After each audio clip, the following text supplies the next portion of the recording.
सूर्य नारायण भगवान को जब जल चढ़ाया जाता है, हाथ सिर से 8 इंच की दूरी पर होना चाहिए। जम के बोलिए, सिर से कितना ऊंचा होना चाहिए? 8 इंच ऊपर अपना हाथ होना चाहिए मस्तक से सूर्य को जल चढ़ाते समय। और ना चांदी का, ना स्टील का, ना लोहे का, ना प्लास्टिक का, ना कांच का, ना सोने का कोई बर्तन, ना कांसे का, ना एल्युमिनियम का, ना पीतल का, केवल एक पात्र होना चाहिए, वो है तांबे का। काय का पात्र होना चाहिए? तांबे का पात्र। और सूर्य नारायण भगवान को जब 8 इंच ऊपर तुम्हारा हस्त है और जब हम सूर्य को जल चढ़ा रहे हैं, कैसे जल चढ़ाना है वो भी समझ लीजिए।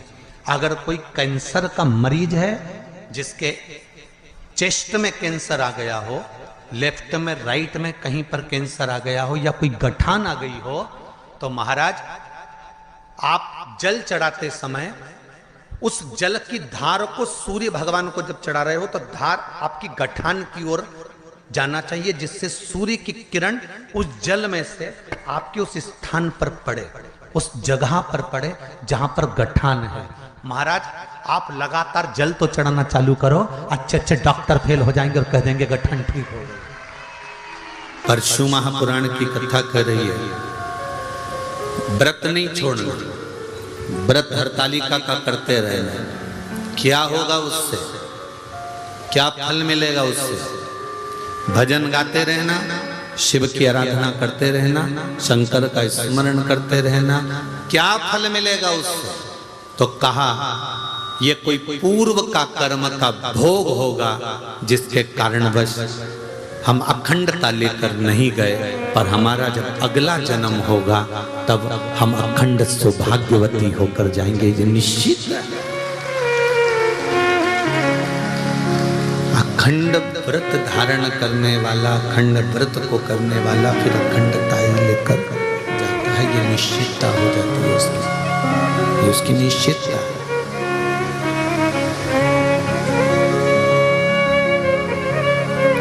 करते रहो व्रत, करते रहो साधना, करते रहो उपवास। मंदिर जाना मत छोड़ो, जाते रहो। शिव जी को 1 लोटा जल चढ़ाना मत छोड़ो, चढ़ाते रहो।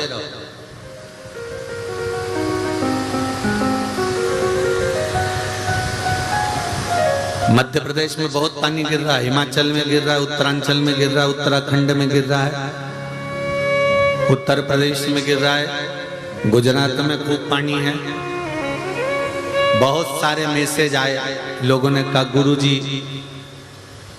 पानी बहुत गिर रहा है, अब कुछ ऐसी व्यवस्था बताओ कि पानी थोड़ा सा कम हो जाए। हमने कहा सारी समस्या का हल तो कहे वो 2 लोटा जल का ही तो कमाल है जो इतना गिर रहा है, जो इसका चढ़ाया है उसी का तो गिर रहा है। और फिर कह रहे हो कि 1 लोटा। जाते रहो, निवेदन करते रहो, प्रार्थना करते रहो, सुनेगा। तुमने कहा जल चढ़ाने से जल बंद हो जाएगा क्या? हमने कहा तुमने दिल से मांगा कहाँ? पाँव में अगर कांटा चुभ जाता है तो कांटे को भी कांटे से ही निकाला जाता है। कांटे को निकालने के लिए एक चिमटी या एक पिन या कोई कील या कोई नोकेली कोई वस्तु उस कांटे को निकाल देती है, तो कांटे को कांटे से ही निकाला जाता है। तो सारी समस्या का हल, जरा जम के तो बोलो, 1 लोटा जल बस दिल से चढ़ा और दिल से उससे प्रार्थना करो, वो सुनेगा जरूर। ये निश्चित है कि वो सुनता है, ये निश्चित है कि वो सुनेगा, उसके मन की बात को पूर्ण करेगा, ये निश्चित है कि वो सुनेगा जरूर।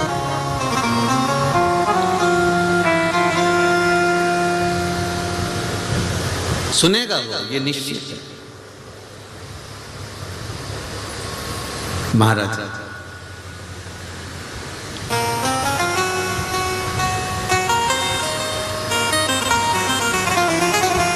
एक देवराज नाम का ब्राह्मण, शिव महापुराण का प्रारंभ का महत्तम देवराज नाम के ब्राह्मण से प्रारंभ होता है, जिसने पूर्ण समय में कोई चोरी नहीं करी है, पूर्ण समय में कोई गलत काम नहीं किया, जिसने पूर्ण समय में कोई बेकार काम नहीं करा, केवल उसने अगर शंभु पूर्ण समय में उसने बेकार काम नहीं करा, पूर्ण समय में उसने चोरी नहीं करी, पूर्ण समय में उसने गलत काम नहीं किया। उसने गलत काम कब करा? जब वो एक वेश्या के चक्कर में पड़ गया।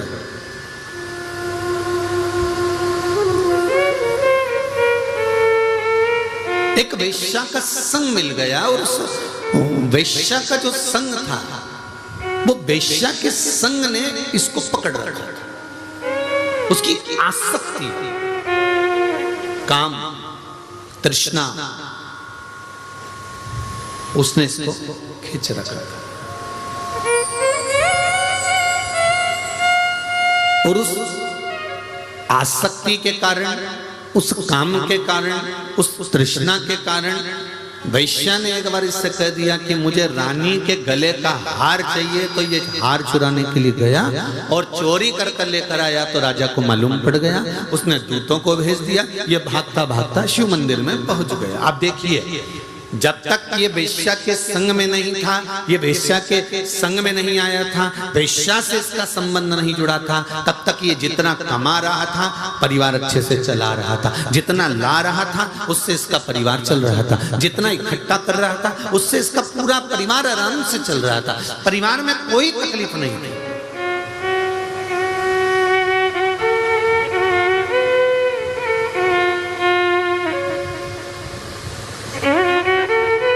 ये जितने भी आप हो, संसार के जितने लोग हैं जो शिव महापुराण की कथा सुन रहे हैं, बड़े ध्यान से सुनना।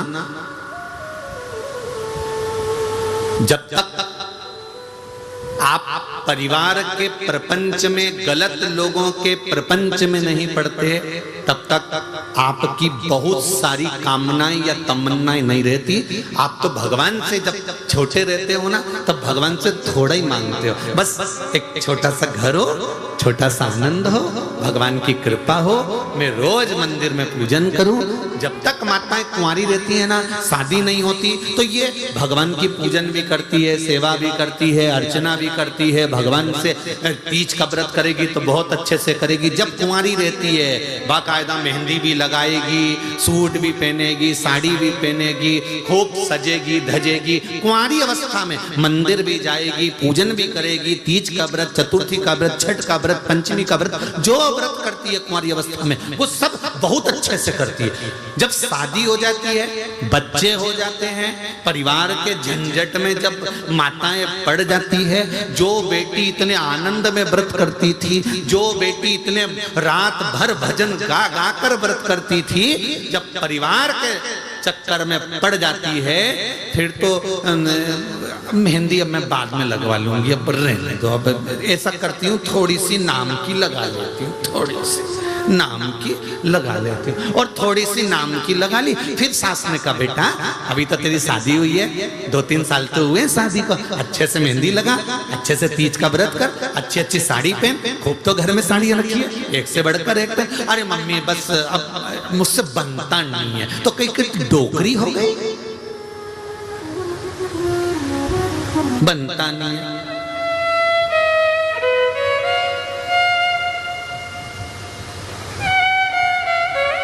ये किसी एक के साथ नहीं, सबके साथ है। जब गाड़ी नहीं थी, 4 व्हीलर नहीं थी, तब नागनाथ भगवान से, ओड़ा नागनाथ में जाकर, पल्ली बैजनाथ में जाकर, त्र्यंबकेश्वर जाकर भगवान को विनती कर कर कर आए थे, बाबा बस 4 व्हीलर गाड़ी आ जाए, फिर तो जब 15 दिन में, 8 दिन में, 10 दिन में मैं दर्शन करने आ जाऊंगा। भगवान ने कहा चलो प्रैक्टिकल कर लेते हैं। भगवान ने इसको एक 4 व्हीलर गाड़ी दे दी। अब इतना मौजी राम हो गया, सब दूर जाने के लिए गाड़ी है, पर भगवान के धाम जाने के लिए गाड़ी कभी तैयार नहीं होती। जब तैयार करे तब कैंसिल। भगवान भी कह रहे थे, इसीलिए नहीं दे रहा था, इसीलिए नहीं दे रहा था। जब तक शादी नहीं हुई, भगवान हरतालिका तीज का व्रत, मम्मी मैं सब तैयारी कर दूंगी। ऑफिस से आएगी, कुंवारी है, ऑफिस से आकर भी तैयारी कर लेगी, खूब आराम से श्रृंगार विंगार करेगी, खूब बड़े प्रेम से। शादी नहीं हुई उससे पहले खूब तैयारी, ढोलक बजा बजा के भजन कीर्तन सब करेगी। आसपास में माताओं को भी खिलाएगी, भाभी आना, काकी आना, हमारे यहाँ तीज का व्रत है, हमारे यहाँ तीज का व्रत है, हमारे यहाँ हरतालिका तीज का व्रत है, हमारे यहाँ फुलेरा बनेगा, हमारे यहाँ शंकर जी की पूजन, सबको खिलाई। और शादी होने के बाद में अब 4 बार 5 बार सास कह रही है, बेटा अब तो उठ जा, कर ले कुछ थोड़ा बहुत तैयारी कर ले पूजन की। अब तो ऐसा मन उचिष्ट हो गया कि वो कहते हैं ना कि भगवान, कई लोग हमसे कहते हैं कि गुरुजी आप इतना कहते हो कि भगवान का भजन करो, भगवान का भजन करो, तो भगवान प्रकट क्यों नहीं होते? भगवान की कथा कह रही है कि गाड़ी मांगी थी, गाड़ी दे दी, गाड़ी आने के बाद गाड़ी की कीमत घट गई। फ्रिज नहीं था घर में, रोज प्राण खाए पति के, फ्रिज ला दो, फ्रिज ला दो, फ्रिज ला दो। जिस दिन से फ्रिज आया, एक बार अच्छे से सफाई नहीं करी, वो फ्रिज कचरे जैसा अंदर से हो रहा। वॉशिंग मशीन ला दो, वॉशिंग मशीन ला दो। जब तक वॉशिंग मशीन नहीं आई तो उसकी कीमत इतनी थी, वॉशिंग मशीन आ जाए, वॉशिंग मशीन आ जाए। वॉशिंग मशीन आने के बाद ऐसी है कि वो में चूहा भरा दिया महाराज। बोलो सही है कि गलत है? नहीं, थोड़ा बुरा लगेगा, हिंगोली वालों थोड़ा सा लग सकता है, और लग जाए तो लग जाए। हल्दी की मंडी में कथा चल रही है, बेच देना, उसमें कौन सी दिक्कत है? तो उसमें टेंशन वेंशन नहीं लेना अपने को, अपन तो कथा कल मस्त। जब तक जो चीज नहीं मिलती उसकी कीमत होती है, जो चीज मिल जाती है उसकी कीमत खत्म हो जाती है। मकान छोटा था, बड़ा हो जाए, बस बड़ा हो जाए, बड़ा हो गया। हमेशा कहती थी छोटे से मकान में कहाँ तो कपड़े सुखाऊं, कहाँ जाऊं, छत बड़ी हो तो घूमने जाऊं। भगवान ने 2-3 मंजिल का मकान दे दिया। अब जिस दिन मुहूर्त हुआ था, पंडित जी ने एक बार ऊपर ले जाके पूजन कराई थी, 1-2 बार टेरिस गार्डन में घूमने गई थी। उसके बाद अभी तक नहीं मालूम कि ऊपर क्या क्या पड़ा हुआ है। उस दिन के बाद नी चढ़ी, और चढ़ी तो इतनी ऊपर चढ़ गई कि नीचे ही नहीं आई कभी, इतनी चढ़ी। इसमें कोई मन नहीं है, इसमें कोई आनंद नहीं है। उसी तरह शिव महापुराण की कथा कहती है कि भगवान प्रकट क्यों नहीं होता। भगवान ने कहा तूने पूजन अर्चना करी और मैं प्रकट हो गया, तो तेरी मुझे पाने की आसक्ति फिर खत्म हो जाएगी, फिर तू मुझे पाएगी। इसलिए भगवान चाहता है कि यह आसक्ति आपके भीतर, परमात्मा को पाने की आसक्ति आपके भीतर प्रकट रहे।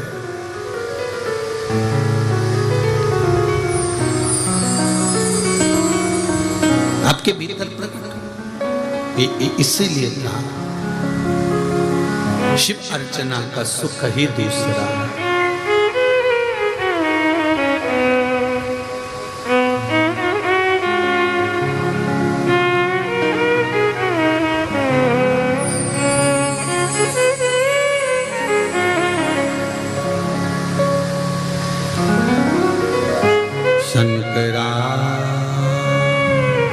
शंकरा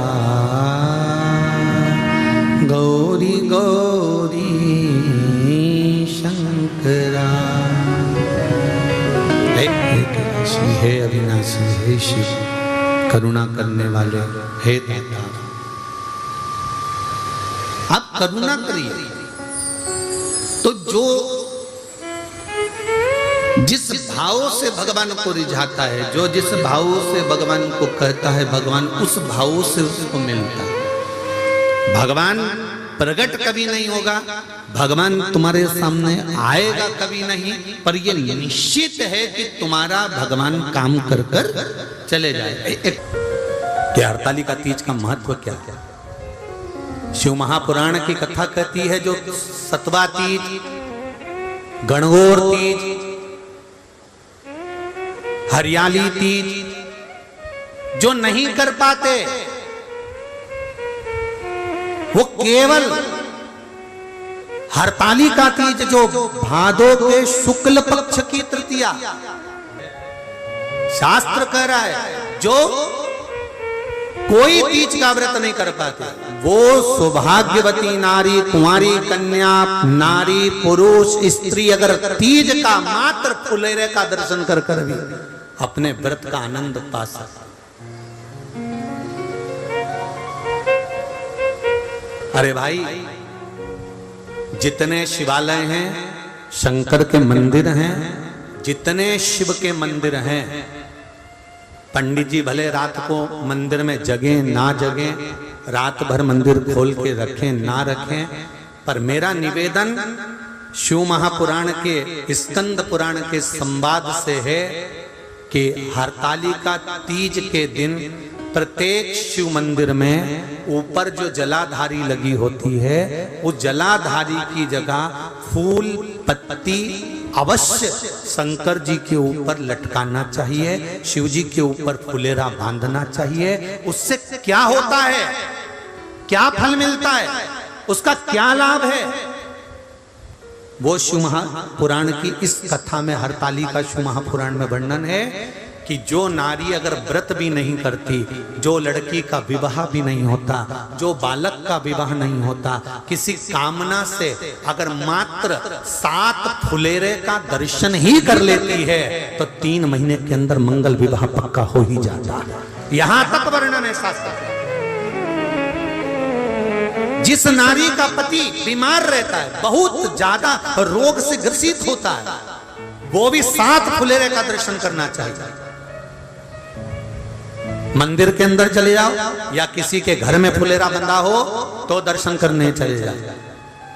मंदिर में नहीं जा सकते तो घर घर चले जाओ, पूछ लो फुलेरा तुम्हारे यहाँ बंधा है क्या, तुम्हारे यहाँ ढोलक पेटी की आवाज आए, पहुंच जाओ, दर्शन करा, भले अपन ने व्रत करा कि नहीं करा, पर फुलेरा का दर्शन जरूर कर। ये शिव पुराण की कथा कह रही है, देव ऋषि नारद रोज जा रहे, रोज आ रहे, रोज जा रहे, रोज आ रहे, प्रतिदिन का नियम है। महाराज, मेरा निवेदन रहेगा कि पूरे जितने शिव मंदिर हैं, आपसे बन सके आपने जिंदगी भर शंकर जी की आराधना करी है, और अगर मंदिर के पुजारी ब्राह्मण जन अगर फुलेरा नहीं बांध सकते तो वहां के ट्रस्टी, वहां के समाजजन, कॉलोनी के रहने वाले, गली मोहल्ले के रहने वालों से निवेदन है कि वहां कोई पूजन करने आए चाहे ना आए, पर शंकर जी के मंदिर में शिवलिंग के ऊपर फुलेरा बंधना चाहिए, जिससे कोई दर्शन कर कर जाएगा तो उसका अखंड सौभाग्य हो जाएगा। उसके लिए बांधना चाहिए। भले आप रात भर मंदिर नहीं खोलो, आपका मर्जी हो तो खोलो, ना मर्जी हो मत खोलो, फुलेरा बंधा होना चाहिए। और जिन जिन के घर में फुलेरा बनता है, जिन जिन के घर में हरतालिका होती है, बड़े भाग्यशाली हैं साहब। आपके वंश को बढ़ता हुआ कोई नहीं रोक सकता, आपके घर का वंश बढ़ेगा ही, ये निश्चित है। फुलेरा जिसके यहाँ बनता है वो सहज है। बन सके शिव मंदिरों में, मंदिरों के अंदर हरतालिका तीज के दिन, वैसे भी तो तुम गणेश जी के दिनों में खूब माइक चलाते हो, खूब बक्से चलाते हो, खूब डब्बे बजाते हो। हरतालिका तीज के दिन बन सके थोड़ा सा भजन कीर्तन, तुम कोई नहीं आए तो तुम बक्से में लगा दो, चोंगा में लगा दो, पर थोड़ा सा कीर्तन। उस दिन मेरा देव अधिदेव महादेव, मेरा शंकर पार्वती जी के लिए सम्मुख में प्रकट हुआ था और पार्वती को अखंड सौभाग्य दिया था। शिव जी वो सहज नहीं है। 30 तारीख को हरतालिका तीज है, दिल से शिव को मनाना। देव ऋषि नारद शंकर जी को पहुंचते मिलते नहीं, कई कई समय निकल गया, कई वर्ष निकल गए, पर देवऋषि नारद जब जब आए तब तब शंकर भगवान नेत्र बंद कर कर मिले। आज देवऋषि नारद खड़े थे, इतनी देर में तुमरुका जी का आगमन हो गया।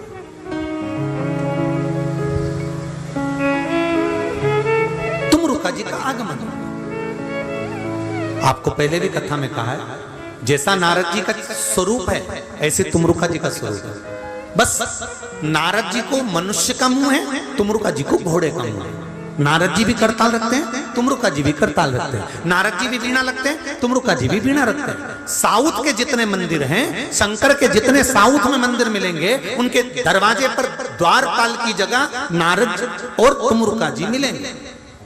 आप लोगों ने कई बार दरवाजे पर दर्शन करा होगा कि एक तरफ नारद जी खड़े, दूसरी तरफ घोड़े का मुंह लगाए हुए, वीणा पकड़े हुए, करताल पकड़े हुए कोई खड़ा है। आपको भले नहीं मालूम है, परंतु उसका दर्शन करना वो तुमरुका जी हैं, शंकर के भगत, शिव के उपासक, जिसका केवल नाम ले लेने से गर्भ में अगर बच्चा है और डॉक्टर कराए कि ये उल्टा है और ये बच्चा नाल में फंस गया है, इसका ऑपरेशन होगा, केवल तुमरुका जी का नाम लेकर 7 गुड़ की डली लेकर शिव जी पर से घुमाकर उसको ऑपरेशन के रूम में ले जाएं या उसके बच्चे होने के लिए लेकर जाएं, उससे पहले एक एक डली उसको हर 15 मिनट में खिलाना प्रारंभ कर दो। ऑपरेशन की जरूरत ही नहीं पड़ेगी, नॉर्मल डिलीवरी ही हो।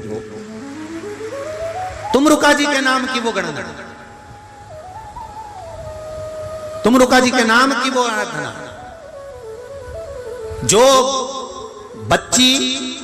बच्चा गलत मार्ग पर जा रहा है, अपनी समाज के अंतर्गत अपने परिवार के बताए अनुसार विवाह नहीं करना चाहता और गलत संगत में गलत धर्म की ओर जा रहा है, उसको रोकने के लिए भी तुमरुका जी का स्मरण होता है कि ये गलत संगत में ना चले जाए, गलत संगत में ना पड़ जाए, पढ़ने गया है कहीं गलत जगह पर ना पड़ जाए, उसके लिए भी तुमरुका जी का स्मरण होता है।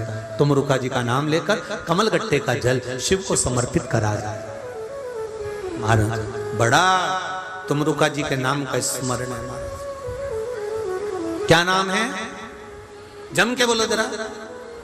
तुमरुका।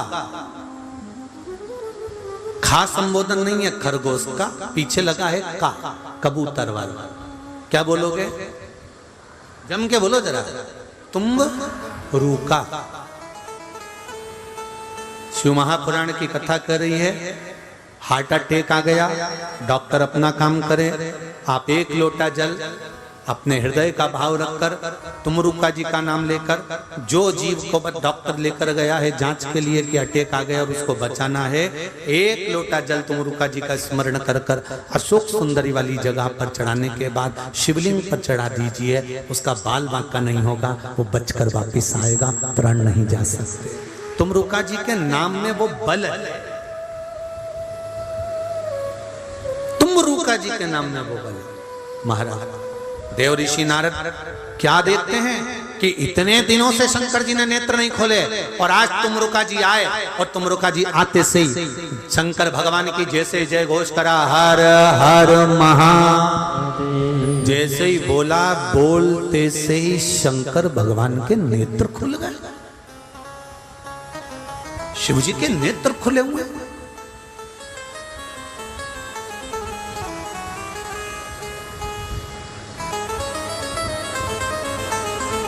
शंकर भगवान के नेत्र खुले हुए।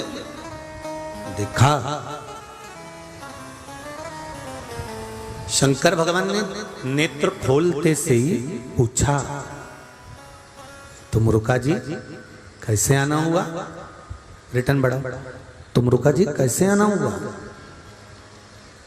कैसे आए हो तुमरुका जी?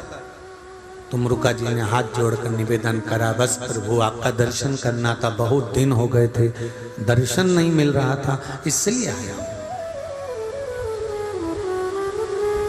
दर्शन किया, तुमरुका जी चले गए। देवऋषि नारद ने शंकर भगवान को प्रणाम कर कर कहा, एक बात समझ में नहीं आई मेरे ओघड़दानी। शिव जी पूछे क्या? मैं रोज आया, तुमने नेत्र नहीं खोले। तुमरुका जी आते से ही हर हर महादेव बोले और तुमने नेत्र खोल दिए।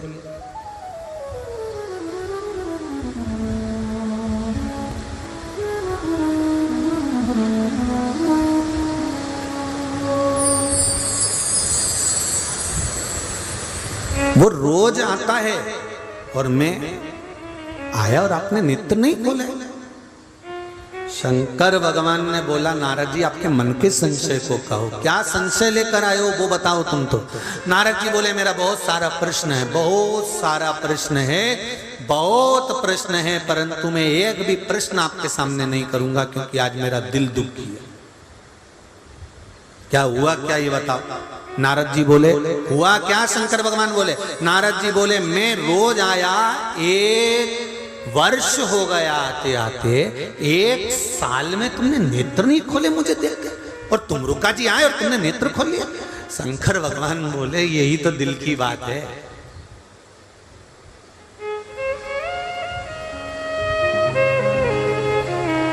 जो रात को 9 बजे सो जाता है, जब दिल लग जाता है ना तो 1 बजे तक भी नींद नहीं आती। फिर मोबाइल पे जब तक बात ना हो, वो एक गीत बोलते हैं ना, आ बैठ मेरे पास तुझे देखता रहूं, ना मैं कुछ कहूं ना तू कुछ कहे। बस शिव जी कहते हैं जिसने मुझसे हृदय लगा लिया, जिसने मुझसे दिल लगा लिया, शंकर जी कहते हैं फिर वो मेरे पास आता है। तो शिव जी कहते हैं उसको मेरे पास आकर दर्शन करने की जरूरत नहीं पड़ती, जो प्रतिदिन मेरा दर्शन करने आता है। शंकर भगवान कहते हैं जो प्रतिदिन मेरे दरवाजे पर पहुंचता है, दिल लगाकर पहुंचता है, कोई प्रश्न नहीं, कोई संवाद नहीं, केवल दर्शन के लिए पहुंचता है। शिव कहते हैं उसको दर्शन करने के लिए आने की जरूरत नहीं पड़ती। जब वो आता है तो शिव कहते हैं मैं उसका दर्शन करता हूं, वो मेरा दर्शन नहीं करता, मैं दर्शन। तो मुरुका जी शंकर भगवान का दर्शन नहीं करते, दर्शन कौन करता है? शंकर भगवान तुमरुका जी का दर्शन करता है। प्रभु शिव जी को नमन करा। अब देवऋषि नारद यहाँ रुके ही नहीं, हमारे यहाँ यही बात बड़े सुंदर ढंग से कही, बहुत सुंदर ढंग से बोली, भगत के वश में। इसी बात को कहा ना, तुमरुका जी शंकर जी का भजन करते हैं और शंकर जी का भजन करते हैं तो तुमरुका जी को पकड़ लो तो शिव अपने आप कार्य करेंगे। भगत के वश में भगत बिना ये कुछ भी नहीं है, अरे भगत हैं इनके प्राण, भगत के वश में है भगवान। अब नारद जी शंकर जी के पास नहीं गए, ब्रह्मा जी के पास नहीं गए, इंद्र के पास नहीं गए, विष्णु जी के पास नहीं गए, कहीं नहीं गए। नारद जी सीधे तुमरुका जी के पास गए। तुमरुका जी बैठे हुए थे, पार्थिव शिवलिंग का निर्माण कर रहे थे। तुमरुका जी बालू का, रेत का शिवलिंग बना रहे थे, मिट्टी का शिवलिंग बना रहे थे, और मिट्टी का शिवलिंग वो भी केल का पत्ता, केले का पत्ता नीचे, उसके ऊपर शिवलिंग का निर्माण कर रहे हैं। और शिवलिंग का निर्माण कर कर ऊपर उन्होंने देखा कि एक सुंदर बांस की टोकनी लगाई है, उस पे मालाएं लटकाई गई है, सुंदर सुंदर श्रृंगार किया गया है, जिसके नीचे एक सुंदर सा पाटा है, पाटे के अंदर एक सुंदर सी थाल है, थाल के अंदर सुंदर केले का पत्ता रखा हुआ है, उस केले के पत्ते के ऊपर एक सुंदर शिवलिंग का निर्माण कर रहे हैं। तो तुमरुका जी से पूछ लिया देव ऋषि नारद ने, ये आप क्या कर रहे हो? ये क्या हो रहा है, क्या कर रहे हो? तुमरुका जी ने कहा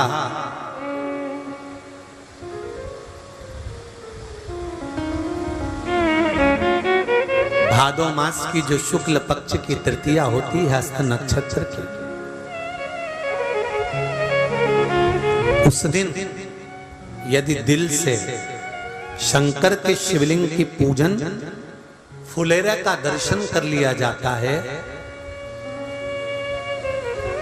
भक्त भगवान के पास जाए चाहे ना जाए, पर भगवान भक्त के दुख में दौड़ कर आ जाता है। 30 तारीख हरतालिका तीज, भादो की वही शुक्ल पक्ष की तृतीया तिथि,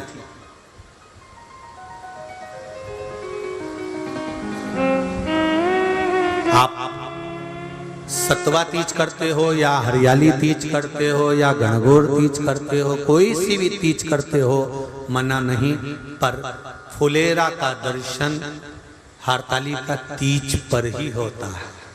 फुलेरा सतुआ में बनता है क्या? नहीं बनता। फुलेरा हरियाली तीज पर भी नहीं बनता, फुलेरा गणगौर तीज पर भी नहीं बनता, फुलेरा तो केवल हरतालिका पर ही बनता, क्योंकि हस्त नक्षत्र के अंतर्गत हरतालिका। अब कहा, वर्णन किया, आप ये क्या कर रहे हैं? तो कहा मैं पूजन की तैयारी कर रहा हूं। हरतालिका पूजन प्रदोष काल से प्रारंभ हो जाता है। शाम के समय कई लोग आठोयाम का करते हैं, कोई 5 समय का करते हैं। यहाँ कितने समय का करते हैं? 5 समय का होता है। तो कई लोग 8 समय का, कई लोग 5 समय का करते हैं। जो 5 समय की पूजन होती है प्रदोष काल से शाम के समय से प्रारंभ कर देते हैं। सुबह ब्रह्म मुहूर्त तक पूजन होती है। उस अलग अलग पूजन में अलग अलग आरती का क्रम रहता है, भगवान की थाली वही की वही रहती है, उसी से पूजन पूरी रात होती रहती है। शिव की आराधना होती है, भजन होता है, कीर्तन होता है, मंत्र स्मरण होता है, जाप होता है ढोलक पीट पीट के। श्री शिवाय नमस्तुभ्यं, श्री शिवाय नमस्तुभ्यं, श्री शिवाय नमस्तुभ्यं, श्री शिवाय नमस्तुभ्यं, श्री शिवाय नमस्तुभ्यं, श्री शिवाय नमस्तुभ्यं, श्री शिवाय नमस्तुभ्यं, श्री शिवाय नमस्तुभ्यं। देवर्षि नारद ने पूछ लिया।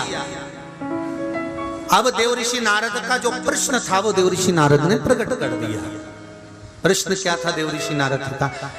हे तुमरुका जी, पार्वती मैया को तप करते करते, साधना करते करते, व्रत करते करते, उपासना करते करते बहुत समय हो गया, पर मैंने कहा था हिमालय राज जी को, अगर पार्वती शंकर की आराधना करे तो इनको पति के रूप में शिव मिलेंगे, पर अभी तक शिव मिले नहीं।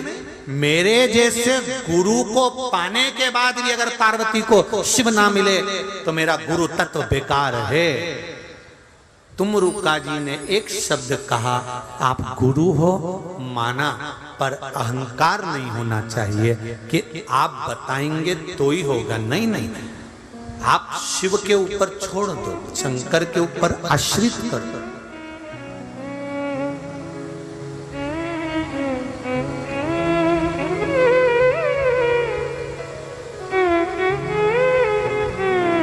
हमने इतनी शिव पुराण की कथा आप लोगों ने श्रवण करी होगी, पर इस व्यासपीठ से कभी हमने ये नहीं कहा होगा कि आप हमारे पास आना तो हम आपका ये रोग मिटा देंगे, आप हमारे पास आना तो हम आपकी ये तकलीफ मिटा देंगे।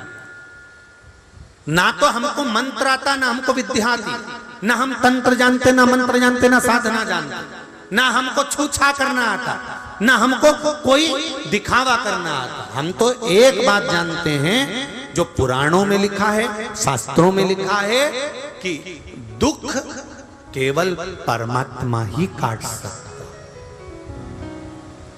आप उसके दरवाजे जाते रहोगे, एक लोटा जल चढ़ाते रहोगे, या पुराण का कोई उपाय आपने कर लिया और शिव जी के मंदिर में जाकर, हमने ये नहीं कहा कि आप हमारे पास में आओ तो हम दुख मिटेगा, आप हमारे पास पहुंचो तो नहीं नहीं, आप बिल्कुल मत आओ। इसलिए आपने देखा होगा कई बार आप लोगों ने अग्रवाल जी को भी फोन करा होगा, क्यों अग्रवाल जी, गुरु जी से कम मिलना होगा, तो वो कहते हैं हमसे ही नहीं मिले दादा 3 दिन हो गए।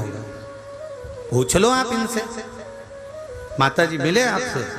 ये जितने बैठे हैं इनसे पूछना, अपने कक्ष से नीचे के कक्ष में भी नहीं आते, पूछो अगर आते हो। अपना कक्ष और उस कक्ष में भगवत स्मरण, हमारा कल्लू की सेवा, शंकर जी का मूल मंत्र का स्मरण, शालिग्राम जी की सेवा, शिव जी का स्मरण, बस ये चलता रहता है। ब्राह्मण लोग आ जाते हैं, कीर्तन हो जाता है, कुछ साधना हो जाए, अपने अपना भजन करा। पर इनसे भी मिलना नहीं हुआ कि इनने हमसे पूछ लिया हो कि महाराज कैसे, और हमने इनसे पूछ लिया हो क्यों जजमान कैसे, तो ना तो हम इनसे मिले, और ये आते भी हों तो हमको नहीं मालूम हमारा भगवान का भजन भला। हम नहीं कहते कि तुम हमारे पास में, हम तो तुमसे कहते हैं बिल्कुल जाओ शंकर के पास जाओ। उनके पास जाओ ना, उनका भजन करो, उनका कीर्तन करो, उनका स्मरण करो, उनका मंत्र जाप करो, उनका नाम जाप करो। जब राम जी महाराज के ऊपर दुख आया, उन्होंने शिवलिंग की पूजन करी, तब जाकर सीता को पाया। दुख आया, शंकर जी ने हरा।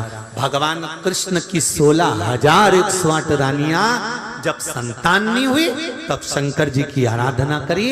एक एक रानी से 11-11 संतान हुई, 1,77,186 बच्चे हुए शिव की कृपा से। जब वो शंकर के पास गए, जब नारायण के ऊपर श्राप लग गया लक्ष्मी जी का, तब उन्होंने शिव की आराधना करी। इंद्र को श्राप लगा, तब शिव की आराधना करी। चंद्र को श्राप लगा ससुर का, तो शिव की आराधना करी। राहु को लगा तो शिव की आराधना करी। बृहस्पति को लगा तो शिव की आराधना करी। सारे ग्रह, सारे नक्षत्र, सारी घड़ियां, पल सब शंकर का अनुमोदन करते हैं। तो हम कैसे कह सकते हैं कि तुम हमारे पास आओ, हमारे सामने बैठो? आप तो शिव मंदिर जाओ, जो आपके नगर में, आपकी कॉलोनी में, आपके मोहल्ले में, आपके क्षेत्र में, जो आपके पास में शंकर का मंदिर हो, वहां जाना चालू कर दो। वो आपका दुख मिटाना प्रारंभ कर दे। देवऋषि नारद ने कहा कि मैंने इतना उपाय बताया, पर ये हुआ क्यों नहीं? कारण क्या है, क्या हुआ? और तुमरुका जी, आप थोड़ा सा भी वर्णन करे और हो जाए, कई लोगों को थोड़ी सी ईर्ष्या जागृत हो जाती है। ऐसा है क्या शिव पुराण में कि बेलपत्ती खाओ तो शुगर और बीपी लेवल हो जाता है, पानी पियो तो दुख मिट जाता है, रुद्राक्ष का जल पियो तो कैंसर और किडनी लीवर का जो रोग है वो समाप्त हो जाता है? ऐसा है क्या? कल हमको आशीष जी बोल रहा था कि गुरुजी बहुत लोगों के फोन आते हैं, बहुत लोगों को रोग बीमारी है, अपने यहाँ का रुद्राक्ष अपन कब बांटेंगे? तो हमने कहा अभी विचार करेंगे और बताएंगे, एकाध कथा में आपको बता देंगे। ऐसा कोई टेंशन वाली बात नहीं है कि एकाध कथा में तो सूचना दे देंगे आपको। तुमरुका जी ने कह दिया, पार्वती जी को शिव जी नहीं मिले, एक काम करो, पार्वती जी से कह दो, उन्होंने जितने जितने जन्म लिए हैं, सारे जन्म में उन्होंने तप करा, साधना करी, उपास करा, व्रत करा, पर उन जन्म में उन्होंने हरताली का तीज का व्रत नहीं किया। अब की बार पार्वती से बोल दो कि तेरे प्राण भी नहीं जाएंगे, शिवजी भी अमर, तू भी अमर, पार्वती अखंड सौभाग्य लेकर बैठी रहेगी। अगर भाद्रपद की शुक्ल पक्ष की तृतीया के दिन वो शिव का शिवलिंग का निर्माण कर कर फुलेरा बांध कर पूजन कर लेगी। पार्वती जी को दौड़कर नारद जी का और बता दिया। जैसे ही पार्वती ने सुना, 3 दिन, 4 दिन, 5 दिन, 8 दिन, 15 दिन, 20 दिन, 1-2 महीने पहले पार्वती जी वहां से निकल गई। सुनते ही आंदो भादो का महीना, आंदो शुक्ल पक्ष की तृतीया, और पार्वती जी सीधे पहुंच गई जंगल में अपनी सखी के साथ में, एक गुफा में जाकर रहने लगी। गुफा में रोज, अब पार्वती जी को क्या मालूम कि कौन सी तृतीया को आएगा, तो उन्होंने कहा आज से ही अपन तो शिवलिंग बनाना प्रारंभ कर। पार्वती जी ने शिवलिंग का निर्माण किया। बालू रेत का शिवलिंग बनाती, पूजन करती, बालू रेत का शिवलिंग बनाती, पूजन करती। आ गया भादो का महीना, शुक्ल पक्ष की तृतीया तिथि, प्रदोष काल, शाम के समय माता पार्वती ने कई दिनों से कुछ नहीं खाया, ना सोई, ना खाया, ना पानी पिया, ना कोई आहार किया। पार्वती मैया शिवलिंग का निर्माण करती है, आंख से आंसू गिरता है। सखी ने आज पल्लवों से, पत्तों से, फूल से शंकर जी के ऊपर झूमर बांध दिया है, फुलेरा बांध दिया है।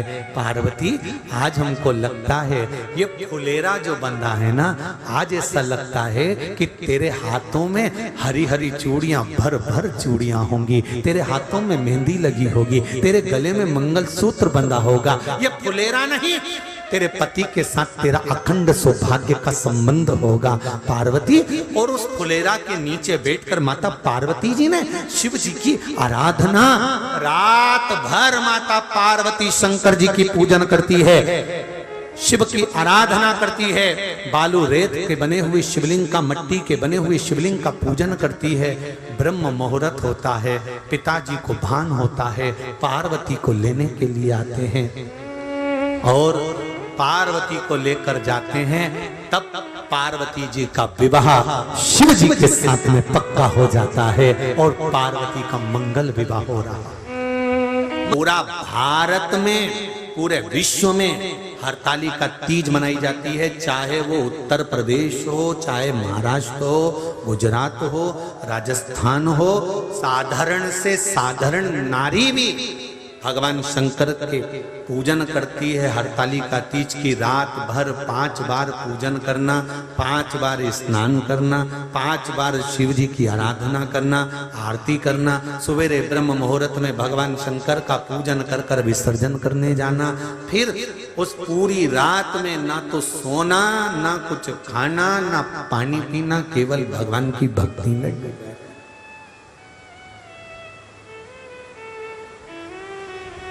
केवल शिव भक्ति।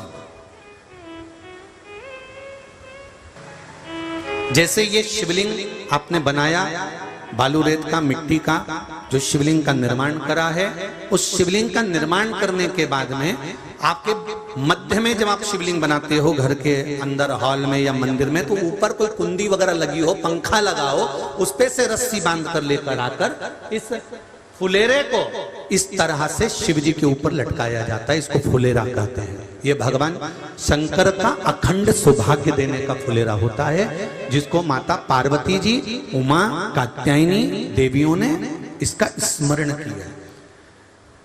एक गोल होता है, गोल, चौकोर, तिरछा, जिस तरह से भी बनाना हो, पर शिव जी के ऊपर नीचे शंकर भगवान होते हैं। ये थोड़ा ऊंचा, जिससे पूजन भी आराम से हो जाए, इसको ऊंचाई की ओर लगाया जाता है, जिससे भगवान, जैसे अपन जलाधारी लगाते हैं, उसी तरह से इस फुलेरे को लगाया जाता है।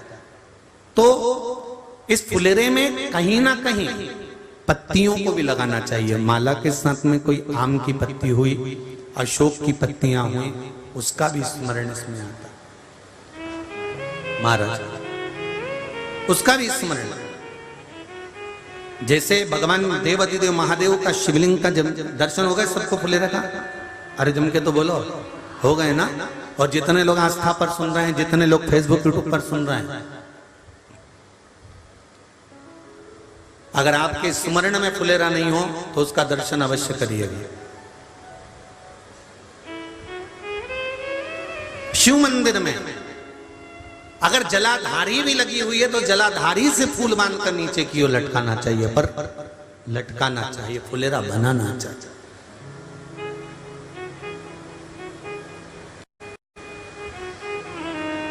सात फल हैं फुलेरा।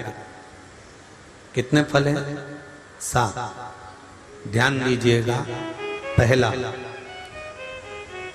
फुलेरा जो नारी व्रत करती आती है और व्रत कर्म उसका चलता रहता है, उस व्रत कर्म के अंतर्गत मान लो किसी कारणवश बीमारी में, कोई गमी के अंतर, कोई सूतक सावड़ के अंतर्गत अगर नारी पूजन नहीं कर पाती है, पूजन नहीं कर पाई और उसने केवल फुलेरे का दर्शन ही कर लिया, अपने पलंग पर पड़ी पड़ी भी फुलेरे का दर्शन कर लिया है, तो नारी को हरतालिका तीज के व्रत का फल प्राप्त हो जाता है। 7 फल हैं भगवान शंकर के हरतालिका तीज के फुलेरे का। पहला फल व्रत का मूल, दूसरा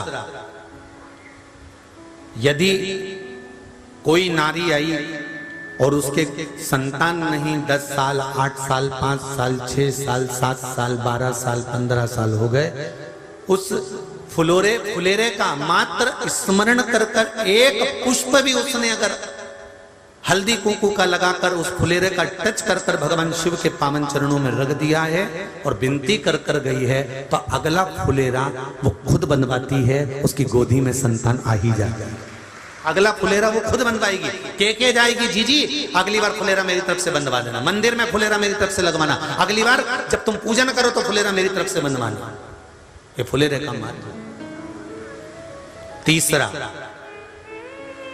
महाराज हम कोई दान, गौदान, हरतालिका तीज की किताब है आपके यहाँ, जो लोग पढ़ते होंगे हरतालिका तीज की किताब, उसमें लिखा है ब्राह्मण देव को ये दान देना है, ऐसा दान देना है।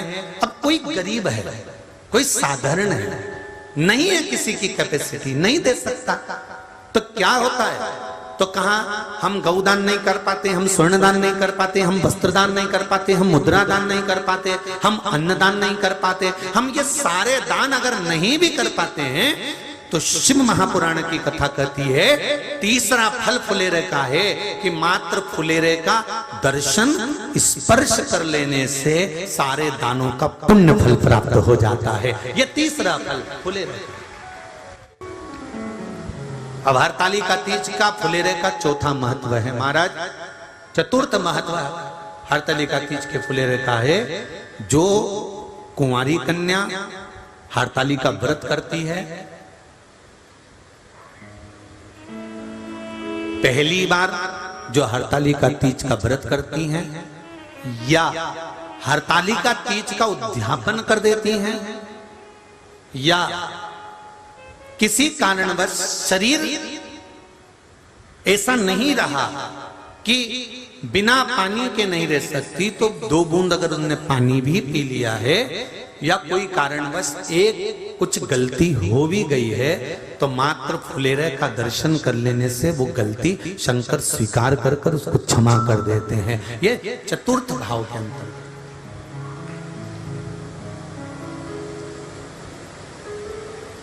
फुलेरे का अगला वर्णन करा गया महाराज शिव तत्व की ओर, शंकर भगवान की ओर। हम ना काशी जा सकते हैं, हम ना सोमनाथ जा सकते हैं, हम ना किसी स्थान पर जाकर एकांत में भगवान शंकर का स्मरण कर सकते हैं। मान लो हमें एकांत में बैठकर शिव की भक्ति करना है, किसी मंदिर में किसी देवालय में जाकर भक्ति करना है, तो फुलेरे का मात्र दर्शन करने से, पूजन स्मरण करने से उस भक्ति का फल भी हमारे खाते में आ जाता है। और फिर अगला आखिरी का जो वर्णन किया गया है वो कहा गया कि पार्वती मैया गुफा में जाकर भगवान का भजन करती थी, शिव का स्मरण करती थी और फिर अपनी सहेलियों के साथ बैठकर शंकर का स्मरण करा, जिसका फल पार्वती को मिला। तो कहा हम ना किसी गुफा में प्रवेश कर सकते हैं, ना हम किसी गुफा में या जंगल में जा सकते हैं। इस फुलेरे के नीचे शंकर भगवान की जब अर्चना करते हैं, आराधना करते हैं, हरतालिका तीज के दिन फुलेरे के नीचे हम भगवान शिव की पूजन करते हैं, तो हमारा वन में किया गया भजन का फल ही हमको प्राप्त हो जाता है। ऐसे फुलेरे का हरतालिका के दिन निवेदन है प्रत्येक शिव मंदिरों का स्मरण हो या जहां हरतालिका व्रत होता है वहां फुलेरे का स्मरण होना चाहिए। शिव भक्ति महाराज अगला वर्णन किया, शिव पुराण कहती है भगवान शंकर का अनुमोदन हरतालिका व्रत, हरतालिका तीज शिव महापुराण की कथा कहती है देव ऋषि नारद भगवान विष्णु से सुन लिए, ब्रह्मा जी से सुन लिए कि तप का महत्व, साधना का महत्व, पर जो उन्होंने तुमरुका जी से सुना तो देवऋषि नारद से रहा नहीं गया और देवऋषि नारद ने तुमरुका जी से कहा, तुमरुका जी क्या भादो महीने के शुक्ल पक्ष की तृतीया तिथि का इतना महत्व है कि शंकर भगवान नेत्र खोल लेते हैं? क्या शिवजी नेत्र खोल लेते हैं? इतना महत्व है? हाँ, तुमरुका जी ने देवऋषि नारद से कहा, नारद अगर भूलवश, बहुत ध्यान देना इस कथा पर, भूलवश मान लो किसी के यहाँ हरतालिका तीज का पूजन हो रहा है, किसी मंदिर में हरतालिका तीज का स्मरण हो रहा है, किसी मंदिर में हरतालिका व्रत हो रहा है, और भूलवश मान लो आप उस मंदिर के सामने से भी निकल गए और आपको उस मंदिर की आरती, पूजन या अगर तगर की धूप बत्ती की गंध भी आपके शरीर में चली जाती है, तो शिव महापुराण की कथा कहती है, नारद शंकर भगवान के सामने जब ये जीव जाता है तो जीव को शंकर के सामने जाकर दर्शन करने की जरूरत नहीं पड़ती, शंकर उस जीव का दर्शन कर लेते हैं, शिव उसका दर्शन करते। महाराज कितना ध्यान दीजिएगा जरा। शंकर भगवान की बारात गई, सारे हिमालय राज की नगरी के लोग शंकर भगवान को देखने आए थे। सुनिए ना कथा। छज्जों में खड़े होकर, घर के बाहर खड़े होकर पूरे हिमालय राज की नगरी के लोग शिव को देखने के लिए आए, दर्शन करने के लिए आए। और ब्रह्मदेव ने शंकर भगवान से पूछा था कि आप डमरू खड़का रहे हो, त्रिशूल घुमा रहे हो और इतने बेचैन पहली बार दिख रहे हो, इतने बेचैन, आखिर किसका दर्शन आपको करना है, किसका दीदार, किसका दर्शन?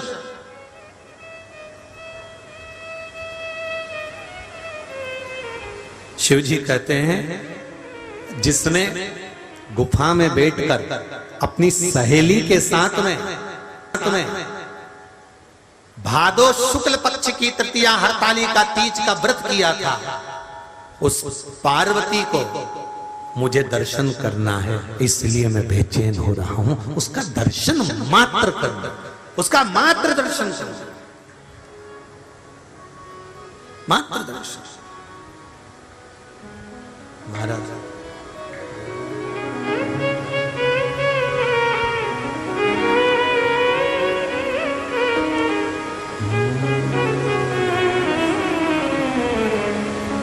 केवल दीदार करने के लिए,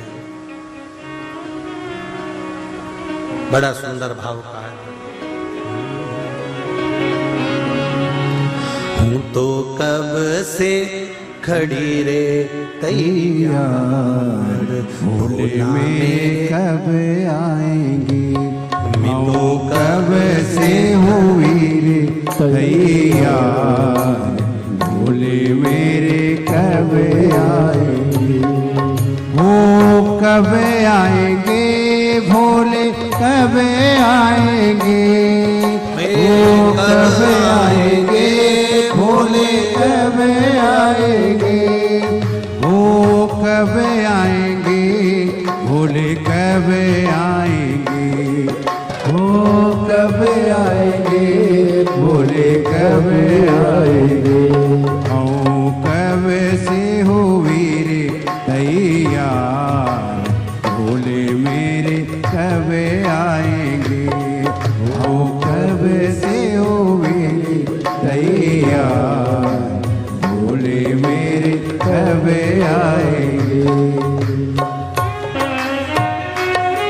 नहीं लाया हाथी ने, नहीं लाया घोड़ा, नहीं लाया हाथी ने, नहीं लाया घोड़ा, नहीं लाया हाथी ने, नहीं लाया घोड़ा, नहीं लाया हाथी ने, नहीं लाया घोड़ा, नंदी पे लाया बारात, भोले मेरे कब आएंगे, आशा नंदी पे लाया बारात, भोले मेरे कब आएंगे, आओ कब से हुई रे तैयार, भोले मेरे कब आएंगे, आओ कब से हुई तैयार, भोले भोले मेरे कब आएंगे, हो कब आएंगे भोले कब आएंगे, कब आएंगे भोले कब आएंगे, हो कब आएंगे भोले कब आएंगे, हो कब आएंगे भोले कब आएंगे, आओ कब से हो मेरे तैयार भोले मेरे कब आएंगे, हो कब से हो मेरे तैयार भोले मेरे कब आएंगे। नई लागी हाल दिन नई लागो जिसको, नई लागी हाल दिन नई लागो जिसको, नई लागी हाल दिन नई लागो जिसको, नई लागी हाल दिन नई लागो जिसको, हंसी मसान की हंसी मसान की चौपड़ी आया रात भोले मेरे कब आए, हम कब से हुई तैयार भोले मेरे कब आएंगे, मैं तो कब से मरी रे तैयार भोले मेरे कब आएंगे, मैं तो कब से मरी रे तैयार भोले मेरे कब आएंगे, हाँ भोले मेरे कब आएंगे, ओ भोले मेरे कब आएंगे, ओ भोले मेरे कब आएंगे, हाँ भोले मेरे कब आएंगे, ओ भोले मेरे कब आएंगे।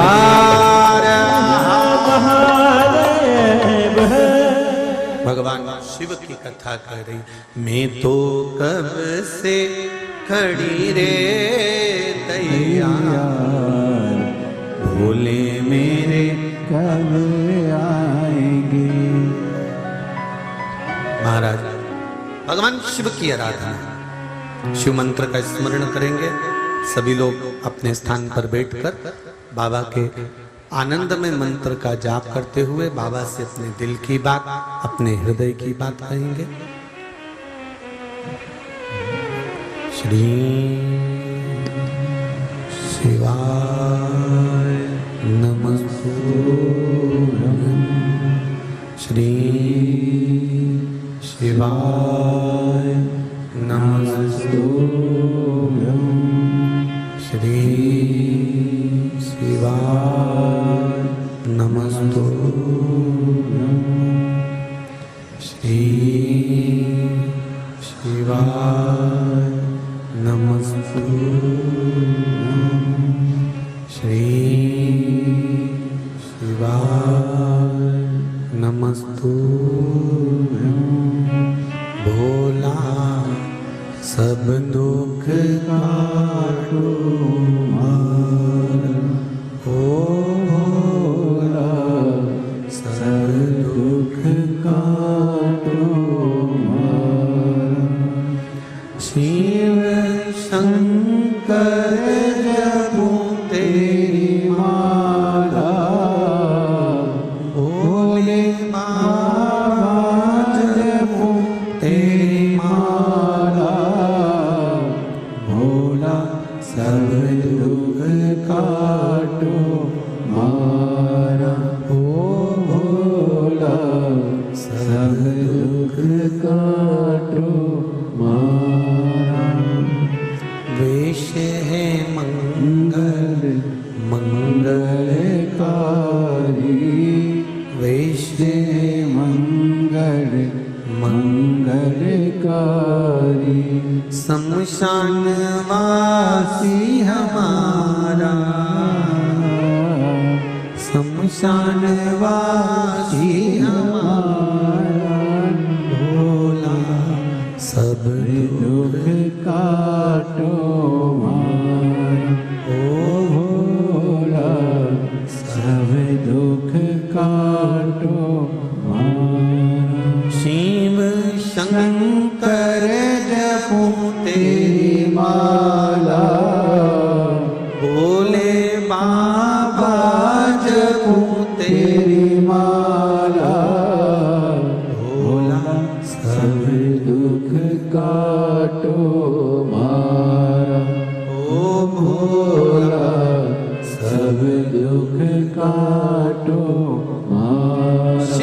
कह रही है। देव ऋषि नारद ने जैसा तुमुरुका जी से सुना वैसा की वैसा ही जाकर पार्वती मैया को कह दिया।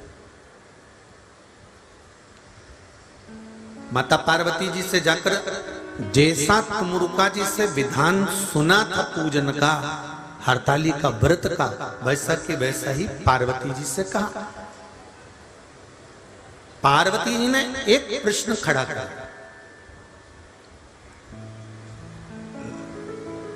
माता पार्वती का एक प्रश्न सम्मुख में आया। पार्वती जी ने प्रश्न किया, देव ऋषि नारद, आप कह रहे हैं कि भाद्रपद की शुक्ल पक्ष की तृतीया तिथि को हरताली का व्रत करना है, बालू का या मिट्टी का शिवलिंग बनाकर पूजन करना है, रात्रि को पूजन करेंगे। पर देव ऋषि नारद, मुझे तप करते करते, साधना करते करते कितना वर्ष हो गया आपको मालूम है कुछ?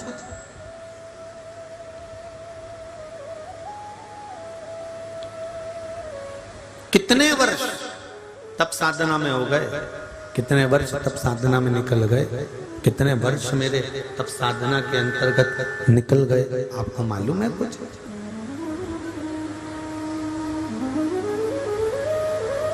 देव ऋषि नारद, क्या उस तप साधना में, क्या उस तप साधना में कभी भादो के महीने की शुक्ल पक्ष की तृतीया नहीं आई थी क्या? प्रत्येक जितनी माताएं कथा सुन रही हैं आस्था चैनल पर, जितनी माताएं कथा सुन रही हैं फेसबुक यूट्यूब पर, और जितनी माताएं कथा सुन रही हैं या भाई या बेटियां कथा सुन रहे हैं इस पंडाल में या चैनल पर, ध्यान से सुनना। पार्वती का ये प्रश्न बड़ा भारी प्रश्न है। मैं इतने सालों से तप कर रही हूं, मैं इतने वर्षों से तप साधना में लगी हूं, व्रत में लगी हूं, उपवास में लगी हूं। क्या भादो का महीना भादो का महीना शुक्ल पक्ष की तृतीया तिथि क्या पहले नहीं आई होगी?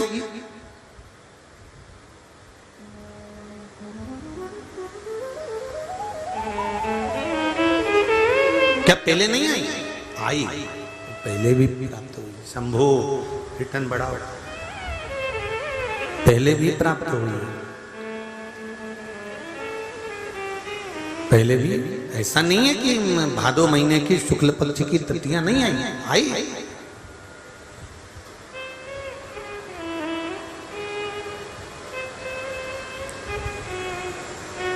फिर जब मैंने इतना समय तप करा, साधना करी, उपवास किया, व्रत किया, नियम धारण करे, तो फिर मुझे शिव मिल जाना थे। फिर अभी तक क्यों नहीं मिले?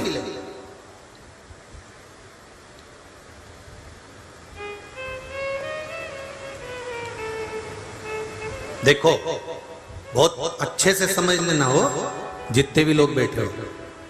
क्या तुमने पहले हरताली का तीज का व्रत नहीं करा क्या? अरे बोलो तो जम के, करा है ना? क्या पहले तुमने शंकर जी का गुणगान नहीं करा क्या? करा है ना?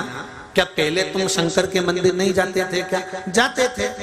क्या पहले तुम शंकर भगवान को बेलपत्री नहीं चढ़ाते थे क्या? चढ़ाते थे। पहले तुम शंकर जी को जल नहीं चढ़ाते थे क्या? चढ़ाते थे। पहले के तुम शिव जी के मंदिर का गुणगान नहीं करते थे? करते थे।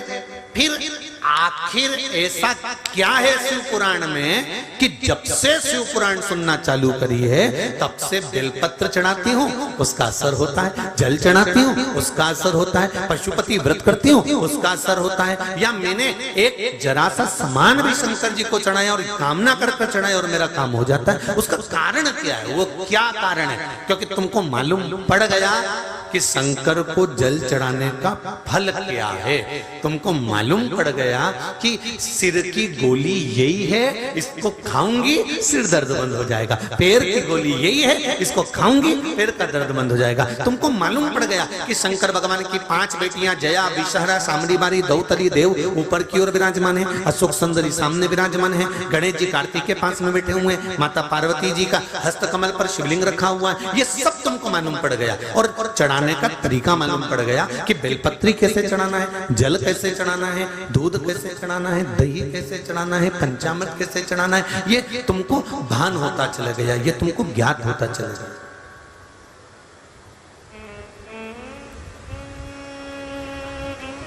अभी तक अज्ञान थे हम, अभी तक हमें अज्ञान नहीं था इस चीज का।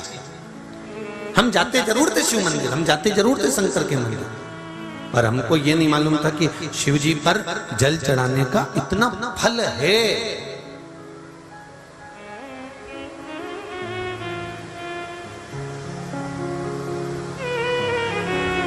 कितना सुंदर लिखा है।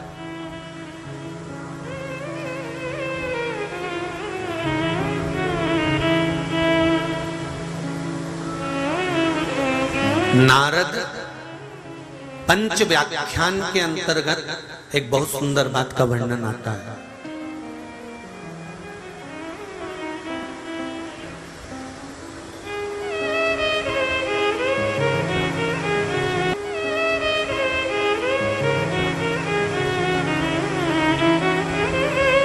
कलम पढ़ रहे थे तो उसका फोटो का भी हमने स्मरण किया, शायद हिमांशु के मोबाइल में होगा वो फोटो, कि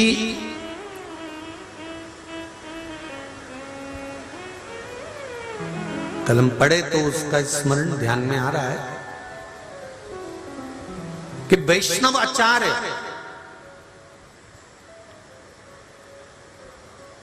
परम रसिक वैष्णव आचार्य अपनी लेखनी में लिखते हैं, देवर्षि नारद उसका वर्णन करते हैं कि जिस नगर में, जिस गांव में, जिस खेड़े में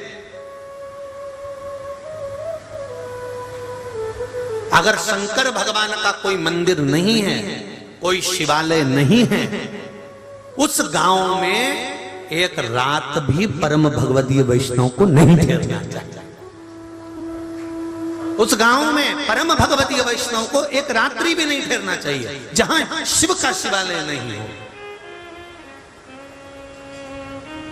कलम पढ़े तो उसका फोटो हिमांशु के मोबाइल में होगा, हम चाहेंगे आस्था चैनल पर वो फोटो दिखाओ कि हमने उस पुस्तक के उस पृष्ठ को जब स्मरण किया तो उसमें वर्णन आया कि गजब की बात परम भगवदीय वैष्णव के लिए लिखी है कि परम भगवदीय वैष्णव अगर किसी नगर में रुकते हैं, किसी नगर में ठहरते हैं और यदि वहां शंकर का कोई शिवालय नहीं है तो वैष्णव को उस गांव में, उस नगर में तो रुकना भी नहीं चाहिए, उसका भी उसका भी भारत शिव कथा कर रहे हैं, भगवान शंकर का स्मरण कर रहे हैं, भगवान शंकर का गुणगान कर। शंभो शरणे बड़ी मांगू घड़ी दुख काटो। अच्छा, ये लेटर, पत्र, मोबाइल के फोटो, पत्र जो आगे आगे बैठे रहते हैं ना, ये नुकसान में रहते हैं, इनको देखने को ही नहीं मिलता। और जो एलसीडी के सामने बैठे हैं ना, एलईडी के सामने, वो तुरंत देख लेते कि हाँ ये पढ़ा। या तुम लोग घर जाके देखते होगे? अरे बोलो तो, देखते हो घर जाके? हाँ, अच्छा, मोबाइल भी चालू करके बैठते हो? जय हो, श्री शिवाय नमस्ते। कठिन में कठिन है मनुष्य की देह, मानव का शरीर, और उसमें भी कठिन में कठिन है भगवान का भजन, स्मरण।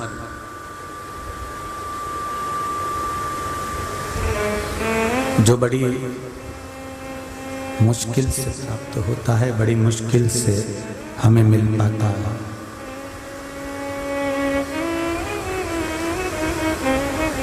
कई लोग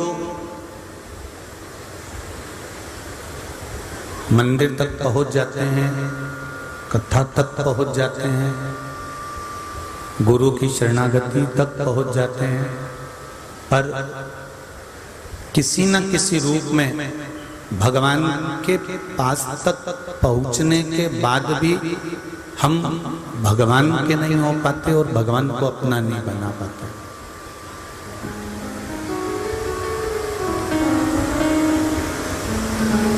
एक हैदराबाद में कथा में एक बात कही थी, आप लोगों के स्मरण में होगी शायद, कि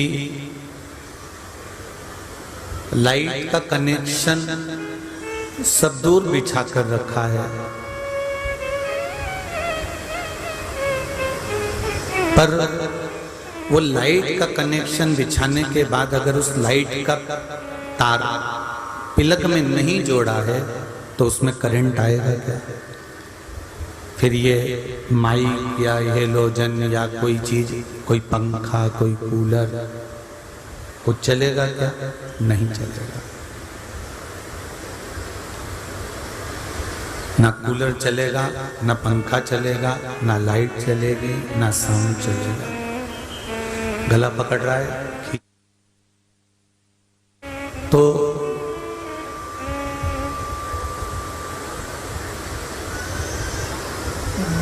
जब प्लग में ये तार लग जाएगा, प्लग में जब ये तार चला जाएगा और उसमें करंट आना प्रारंभ हो जाएगा तो ये लाइट भी चलेगी, पंखा भी चलेगा, कूलर भी चलेगा, माइक भी चलेगा, कैमरा भी चलेगा, सब कुछ चल सकता।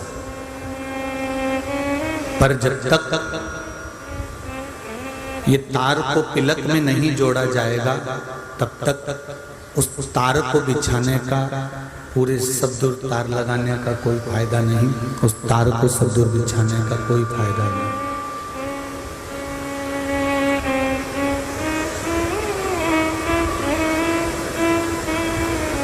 उसकी कोई महत्वता ही नहीं, फिर उसका कोई सार्थत्व नहीं, उसका सार्थत्व ही समाप्त हो जाता है, उसकी महत्वता ही समाप्त हो जाती है। उसी तरह हमने व्रत करा, हरताली का व्रत करा, हमने सोमवार का व्रत करा, मंगलवार का व्रत करा, हमने कहीं पशु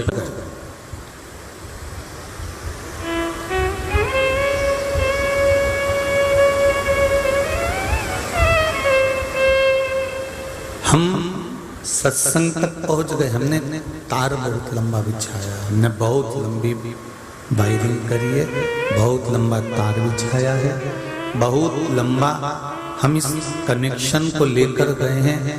पर इस व्रत को कर लिया, हरताली का व्रत कर लिया, सोमवार, एकादशी या मंदिर या सत्संग या प्रवचन या कथा या भजन या कीर्तन, सब कुछ कर लिया।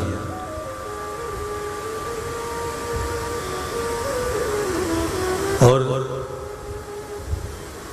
इस मन को शंकर भगवान के इस मन रूपी तार को शिव के चरणों से प्लग से नहीं जोड़ा तो आपने जितनी पूजन करी है, जितनी आराधना करी है, जितना भजन करा है, जितना कीर्तन करा है, जितना मंत्र जाप करा है, जितना स्मरण करा है, उसका कोई मोल तत्व नहीं,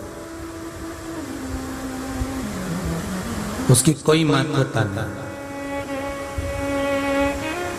अगर भगवान के चरणों में ये मन लग गया, भगवान के चरणों में ये मन पहुंच गया, भगवान के चरणों में ये मन रम गया, तो समझो कि आपकी जिंदगी सार्थक हो गई। और यदि भगवान के चरणों में ये मन पहुंचा ही नहीं, मंदिर तक तो चले गए, कथा तक तो पहुंच गया, मंदिर तक पहुंच गया, कथा तक पहुंच गया, सत्संग में पहुंच गया, पर ये मन परमात्मा में लग ही नहीं पाया। आकर बैठ भी गए कुर्सी पर, सोफे पर, जमीन पर, जहां तुमको जगह मिली वहां जाकर बैठ भी गए, पर ये मन उस परमात्मा में लगना भी तो चाहिए। कई लोग कहते हैं गुरुजी हमारा मन नहीं लगता, तो हम उनसे कहते हैं घर में भी तो लगता, और शादी हो जाती तो पत्नी में लगता। बोलो सही है कि गलत है? जब घर में लगता है शादी होने के बाद पत्नी में मन लगता है, तो फिर परमात्मा में क्यों नहीं लगता? कारण क्या है? भगवान में मन क्यों नहीं लगता था? जब मन घर में लग रहा है, पत्नी में लग रहा है, बच्चों में लग रहा है, मोबाइल में लग रहा है,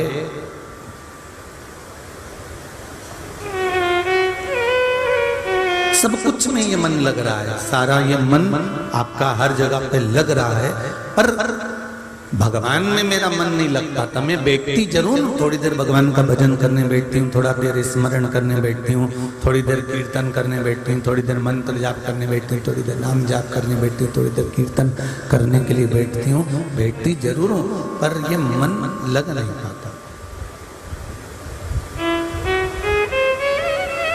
कारण क्या है? उसका एक कारण है सबसे बड़ा, जो आपके मुख पर आता है ना कि मेरा मन नहीं लगता, मेरा मन, मैं मंदिर जाती है पर मन नहीं लगता, मैं माला लेकर बैठ जाती हूँ, मन नहीं लगता, मेरे थोड़ी देर तो भगवान की पूजन में मन लगता है, पर थोड़ी देर बाद नहीं लगता। मन क्यों नहीं लगता? जो मन परिवार में लग जाता है, जो मन मोबाइल में लग जाता है, जो मन हमारे कुटुंब कबीले में लग जाता है, जो मन हमारी पत्नी में लग जाता है, बच्चों में लग जाता है, वो मन तुम्हारा परमात्मा में क्यों नहीं लग पाता? उसका कारण केवल एक है, पत्नी को तुम अपना समझे हो, बच्चों को तुम अपना समझे हो, परिवार को तुम अपना समझे हो, कुटुंब कबीले को तुम अपना समझे हो। शिव महापुराण की कथा कहती है, बस केवल भगवान को तुमने भगवान समझा, अपना नहीं समझा। जिस दिन तुम अपना समझ जाते हो, उस दिन तुम्हारा मन उसमें लग जाएगा। हम उस परमात्मा को अपना नहीं समझ पाए हैं।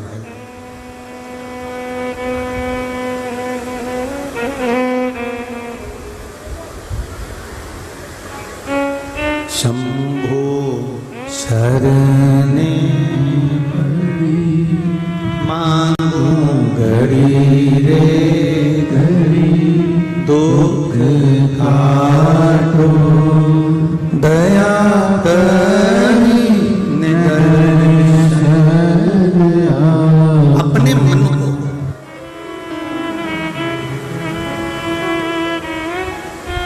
इस चित्त को, इस वृत्ति को, इस मन को यदि हमने भगवान में लगाने का प्रयास किया और ये मन उच्चिष्ट हो रहा है, ये मन हमारा कहीं ना कहीं भटक रहा है, कहीं ना कहीं जा रहा है, ये मन हमारा सत्संग में से, कथा में से, भजन में से, कीर्तन में से, भगवान की भक्ति में से अगर भटक रहा है, तो इस मन को समझाकर कह दो कि हम जिसका भजन कर रहे हैं वो हमारा अपना, और अपने मन को अपन ही समझा सकते हैं।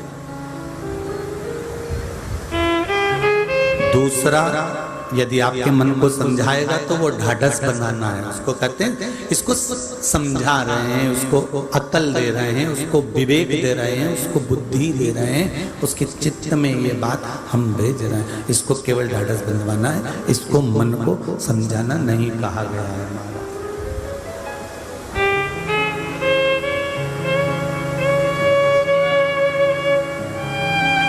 इस मन को स्वयं को समझाना पड़ेगा। एक बात का स्मरण करिएगा, आपके बेटे ने गलती करी, आपका बेटा अगर गलत काम कर रहा है, देवरानी ने या जेठानी ने आपके लड़के में थप्पड़ ही थप्पड़ मारे, जो थप्पड़ मारना चालू करे, या ननंद ने खूब मारा, या देवर ने खूब मारा, या जेठ ने खूब मारा, या पड़ोसियों ने या रिश्तेदारों ने खूब मारा, तुम्हें अच्छा लगेगा? जम के बोलो जरा, नहीं लगेगा। पर तुम अपने लड़के को गलती करने पर खुद मारती ना, तो तुमको अच्छा लगता।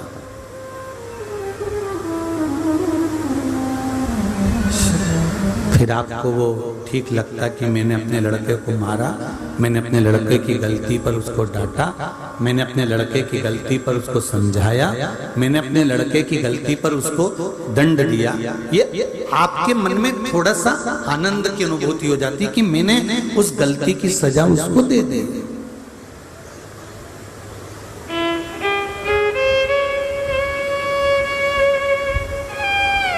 मैंने उसको समझा दिया, मैंने उसको उसकी गलती की सजा दे दी, मैंने उसको बता दिया, मैंने उसको समझा दिया।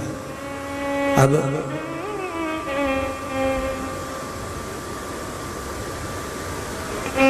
दूसरा यदि आपके लड़के को मार रहा है, दूसरा आपके लड़के को डांट रहा है, दूसरा आपके बच्चों को अपशब्द कह रहा है, तो आपको अच्छा नहीं लगेगा। पर गलती पर यदि आप अपने बच्चों को कहोगे, आप अपने बच्चे को समझाओगे, तो वो बच्चा समझेगा भी, जानेगा भी, और अगली बार वो गलती नहीं करेगा।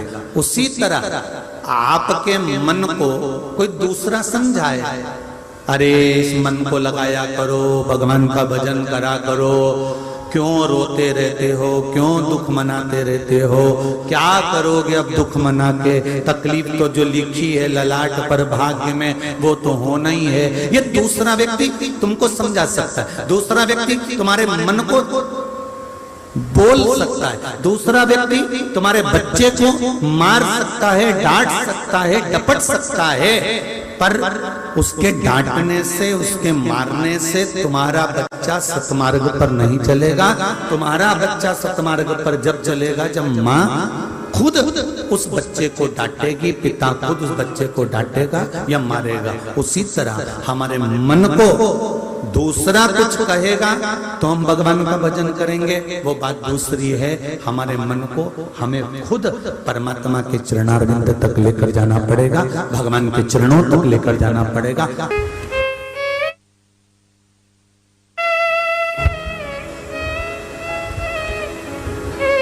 इस मन को खुद को समझाना,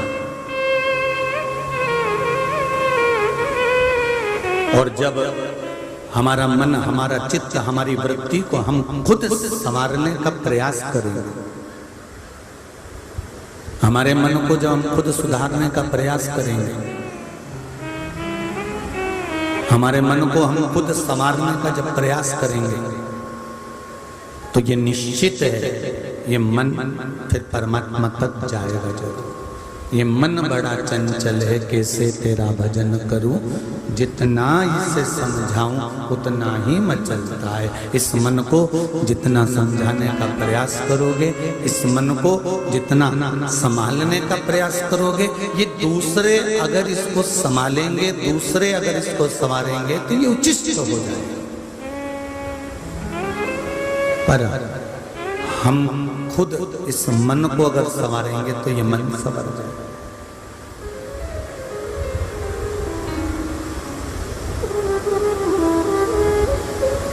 बड़ा विचित्र है ये मन, अपनों को छोड़कर ये मन दूसरी जगह जरा जल्दी चले जाता है। बहुत ध्यान देना इस कथा पर। आज विराम दिवस की कथा है, आपके जीवन की सार्थकता बनाने वाली है, आपके जीवन को आनंदित करने वाली है। ये मन अपनों को छोड़कर दूसरी जगह जरूर चले जाए। जैसे एक बकरी के पीछे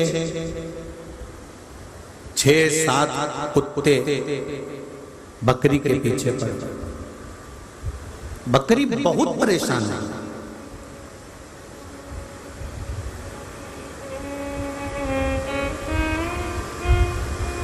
और बकरी इतनी परेशान हो गई, इतनी परेशान हो गई कि वो कुत्तों को छोड़कर आगे आगे भागने लगी, कुत्ते पीछे पीछे भागने लगे। बकरी जहां पर अंगूर लगते थे और अंगूर का जो बगीचा था, उस अंगूर के बगीचे में बकरी जाकर छुप गई। अब इतने घने अंगूर के बगीचे में बकरी जब छुप जाती है तो वो बकरी कुत्तों को दिखाई नहीं देती।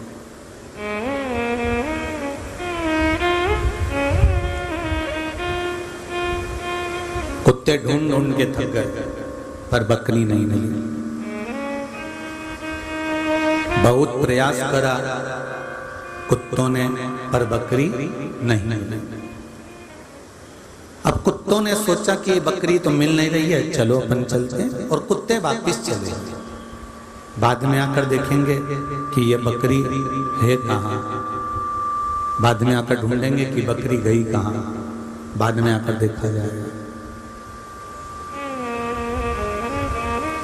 कुत्ते चले गए, बकरी छुपी बैठी थी। अब बकरी की तो आदत है कि जो अंगूर की झाड़ियों में बकरी छुपी हुई थी, उसने सोचा चलो थोड़ा पेट भर लिया जाए, और अंगूर की झाड़ियों को बकरी ने खाना चालू करा। खाते खाते खाते खाते बकरी ने पूरे अंगूर की झाड़ियों को खा लिया।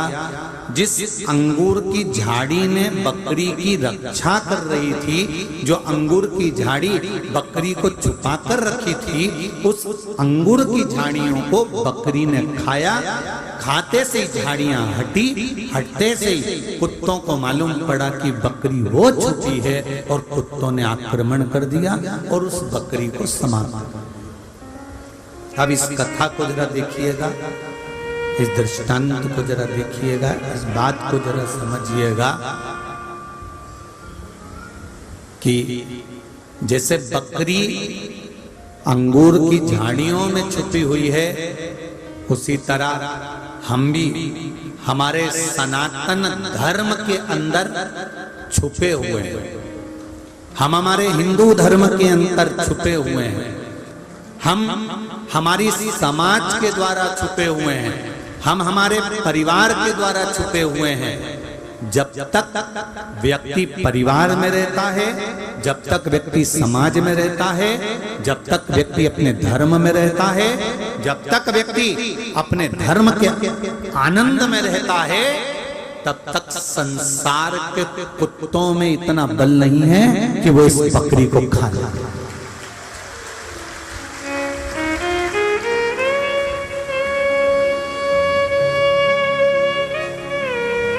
आप अपने धर्म में रह रहे हैं, आप सनातन धर्म में रह रहे हैं, आप अपने परिवार में रह रहे हैं, आप अपने समाज में रह रहे हैं, आप अपने कुटुंब में, आप अपने परिवार में रह रहे हैं। उस परिवार में अगर रह रहे हो तो विचार करना कि जब तक हम परिवार में रह रहे हैं, जब तक हम समाज में रह रहे हैं, जब तक हम हमारे धर्म में रह रहे हैं, जब तक हम हमारे कुल में रह रहे हैं, हमारे परिवार के साथ रह रहे हैं, तब तक आपका बाल बांका नहीं हो सकता।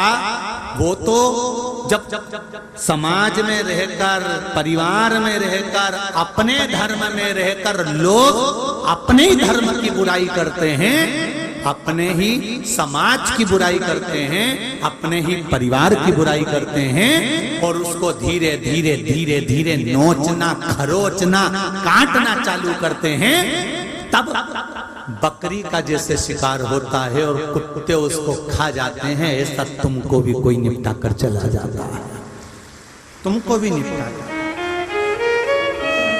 उस धर्म की झाड़ी में, उस परिवार की झाड़ी में, समाज की झाड़ी में, हमें उस झाड़ी ने, उस डाली ने, उस बेल ने हमको छुपा कर रखा हुआ, हमको संभाल कर रखा हुआ।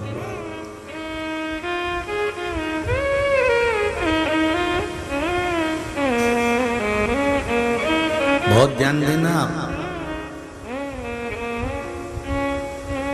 जब तक शंकर के मंदिर में आप दर्शन करने जा रहे हो, एक लोटा जल चढ़ाने जा रहे हो, या शिव मंदिर में एक चावल का दाना चढ़ाने जा रहे हो, या एक बेलपत्री चढ़ाने जा रहे हो, या बेलपत्री भी चढ़ाने नहीं जा रहे, केवल दर्शन करने जा रहे हो, और दर्शन करने भी नहीं जा रहे, शिखर दर्शन करने जा रहे हो, शिखर दर्शन करने भी नहीं जा रहे, शंकर के मंदिर के सामने से मात्र निकल कर जा रहे हो, तो एक बात का स्मरण रखना कि तुम भगवान शंकर की छत्र छाया में हो, और छत्र छाया में हो जब तक तुम्हारा बाल बांका नहीं है।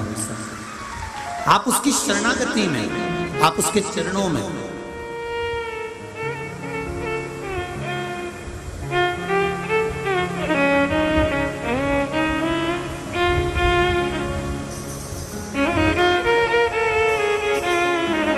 मैंने तेरे ही भरोसे, ओ बाबा तेरे ही भरोसे, हवा बिच उड़ती जावांगी, बाबा डोर हटो छठी ना मैं कटी जावांगी, भोले मैं तेरी पतन शंभू, मैं तेरी पतन, बाबा मैं तेरी पतन, हवा बिच उड़ती जावांगी, डोर हटो छठी ना मैं कटी जावांगी। जब तक हम उसके शरण में हैं, हम उसके पास में हैं, तब तक हमारा बाल बांका नहीं हो सकता। आप रहो उसके करीब में,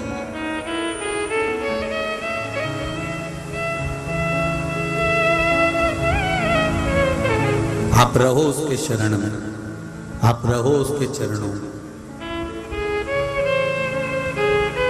अंगूर की झाड़ी में बकरी है जब तक कुत्ते उसका शिकार नहीं कर सके। कुत्तों ने शिकार जब करा जब वो झाड़ी को बकरी ने खा लिया। अब उसको ये अंदाजा नहीं था कि ये झाड़ी अगर खत्म हो गई तो कुत्ते मुझे खा जाएंगे। जिस धर्म में रह रहे हो, जिस समाज में रह रहे हो, जिस परिवार में रह रहे हो, अपने धर्म की, अपने समाज की, अपने परिवार की जिंदगी में कभी बुराई मत सुनना और ना किसी से बुराई करना। हम अपने हाथ से कुल्हाड़ी ना मारो। से बोलो जरा जम के, धर्म की, अधर्म का, प्राणियों में सद्भावना हो। यहां बोला कि मनुष्य में सद्भावना हो।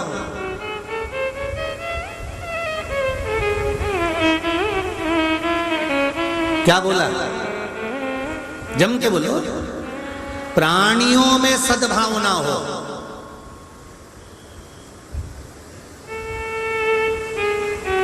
अर्थात जो मृत्यु लोक में जन्मा है, चाहे वो चींटी हो, पशु हो, पक्षी हो, चाहे मनुष्य हो, जो प्राणी है जिसके अंदर भगवान स्वयं विराजमान है प्राण के रूप में, जो प्राणी है, चाहे माथे में रहने वाला जुआ हो, चाहे मच्छर हो, चाहे खटमल हो, चाहे झिंगूर हो, चाहे चींटी हो, चाहे वो बंदर हो, चाहे वो जानवर हो, चाहे वो मनुष्य हो, प्राणियों में सद्भावना हो।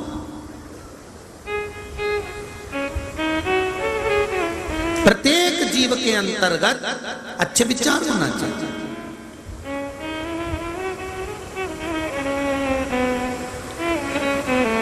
जब हम हमारे सनातन धर्म की ही बुराई सुनते हैं, जब हमारे सनातन धर्म के लिए ही हम अपशब्द सुनते हैं, जब हम अपनी समाज के लिए ही अपशब्द सुनते हैं, जब हम अपने परिवार के लिए ही अपशब्द सुनते हैं, तब समझ लेना कि हमारे विनाश का समय आ गया।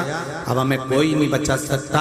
जैसे कुत्ते बकरी को खा जाते हैं अंगूर की झाड़ी हटने पर, उसी तरह जब आप सनातन धर्म की निंदा सुन सकते हो, आप सनातन धर्म की बुराई सुन सकते हो, आप सनातन धर्म के लिए अपशब्द कह सकते हो, अपनी समाज के लिए अपशब्द कह सकते हो, सुन सकते हो, परिवार के लिए अपशब्द कह सकते हो, सुन सकते हो, तो समझ लेना कि अब तुम्हारा विनाश निश्चित है।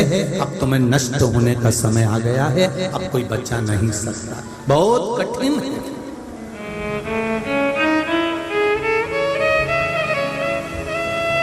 बहुत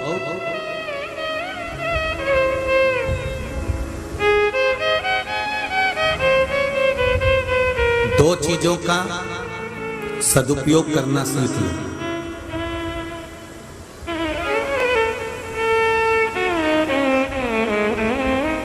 दो चीजों का अगर सदुपयोग करना सीख गए तो जिंदगी सार्थक हो गई। अपने पुस्तक में लिख के रख लेना कि हमें दो चीजों का सदुपयोग जिंदगी भर करना है, एक शरीर का, दूसरा समय का। क्या क्या चीज का? बोलो, जम के बोलो जरा। शरीर का और समय का सदुपयोग करना सीख जाओ।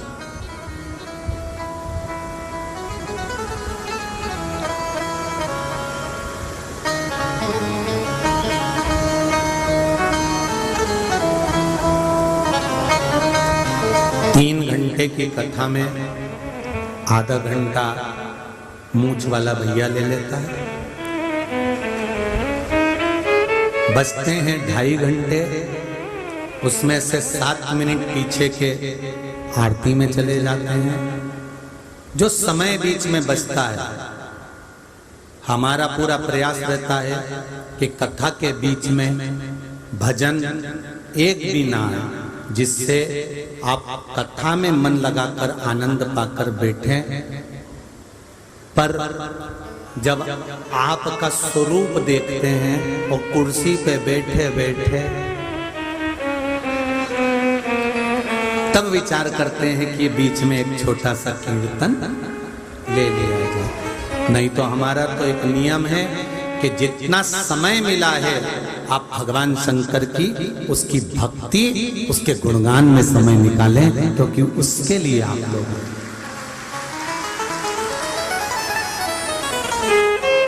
उसके लिए आप लोग आए। लाखों लाखों लोग कथा सुनने के लिए, हम तो कई बार माइक वाले भैयाओं पर भी चिढ़ जाते हैं, क्योंकि इतनी पब्लिक केवल वो 2 घंटे के लिए, 2.5 घंटे के लिए सुबह से लेकर रात तक, रात से लेकर दिन तक टकी लगाकर बैठते हैं, सुबह 7-7, 6-6 बजे से। और उनको अगर सही कथा नहीं मिले तो दिल हमारा दुखता है कि आपको इतना करने के बाद भी अगर कथा नहीं मिले तो जिंदगी बेकार है हमारी। ये भजन वाले भी हमको पत्र लिखकर भेजते हैं, जैसे तुम लिख के भेजते। गुरुजी, कथा में एक ही भजन आ रहा है, कम से कम 2 तो गाओ, फिर हमें काय को लाए। तो हमने इनसे कह दिया तुम टू करते रहो केवल, अरे बस यही कर दो।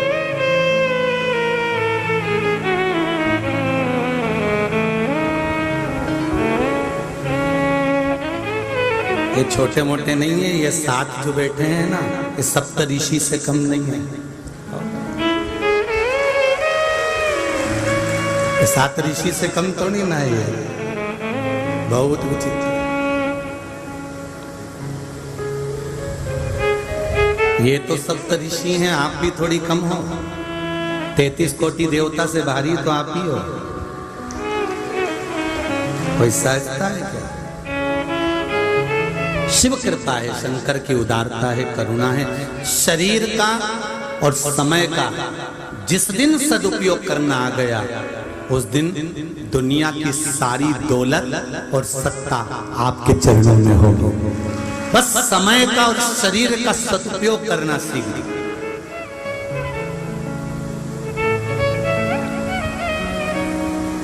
सारे गलत काम करता है तो ये शरीर करता है।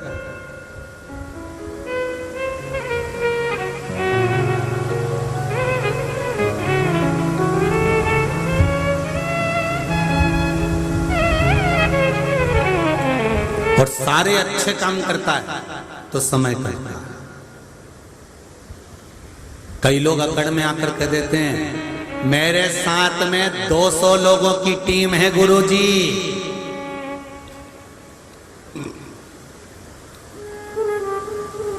अभी आपने मेरा दबदबा नहीं देखा, मेरे पास में इतना बल है, मेरे साथ में इतने लोग खड़े हैं। एक मोबाइल करूं और 50 को खड़ा कर दूं, 50 को एक आवाज निकालता हूं और ढेर लग जाता है सबका। पूरे लोग मेरे साथ में खड़े हैं। हम उनसे कहते हैं ये जितने तुम्हारे साथ में खड़े हैं, ये तुम्हारे साथ नहीं खड़े हैं, ये तुम्हारे समय के साथ खड़े हैं। समय अच्छा है इसलिए ढेर खड़े हैं, समय बेकार आए तो तू आवाज लगा दे, मोबाइल लगा दे, एक आ जाए तो बता। एक दिन कोई काम आ गया और तुम कोई कारण से फंस गए, कहीं थाने में जाकर खड़े हो गए, कोई वकील के पास पहुंच गए, और तुमने दुनिया भर के अपने रिश्तेदारों को फोन लगा के तो बोलो, अपने रिश्तेदारों को एक बार बोलो तो सही कि आओ मुझे बचाओ, आओ मुझे छुड़ाओ। एक नहीं आएगा। जब समय अच्छा होता है तो दुनिया तुम्हारे साथ में होती है, जब समय बेकार होता है कोई तुम्हारे साथ में नहीं।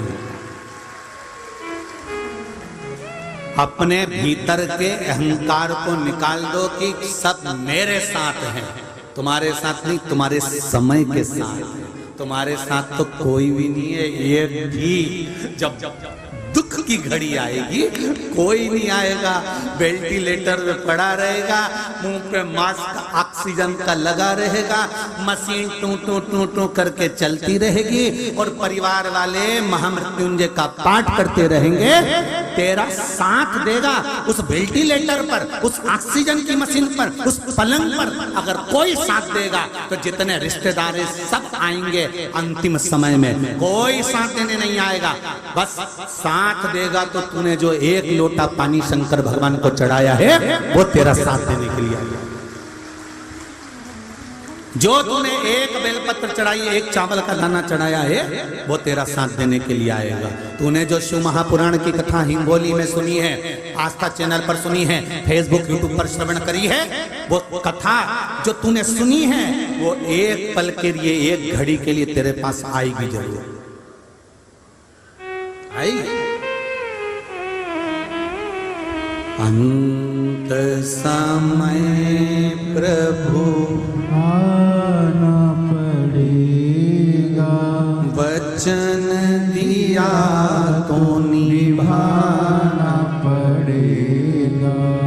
आए ना आए प्रभु कुटुंब कबीला, अंत समय भोले आना पड़ेगा। कोई आए ना आए, कोई जाने ना जाने, पर तुम्हें आना पड़ेगा। एक पत्र आया देखिए,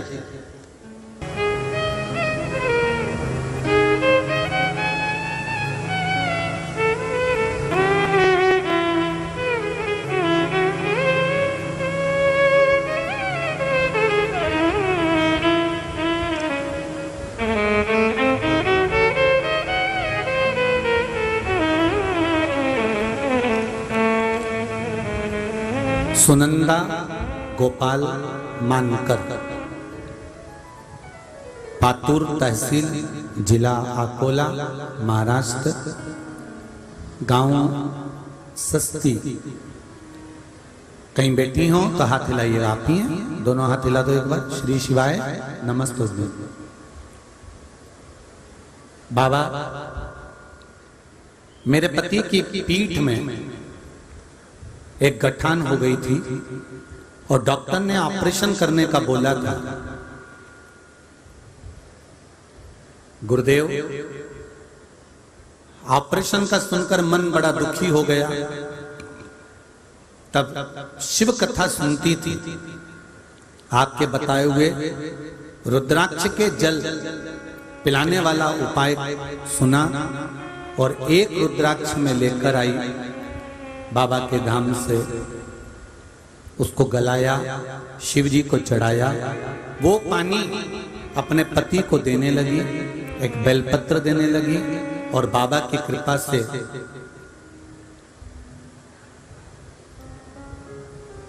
उनके जो गठान थी पीठ पर, वो गठान पूरी तरह गल गई और डॉक्टर को दिखाया तो कब ऑपरेशन की जरूरत नहीं है।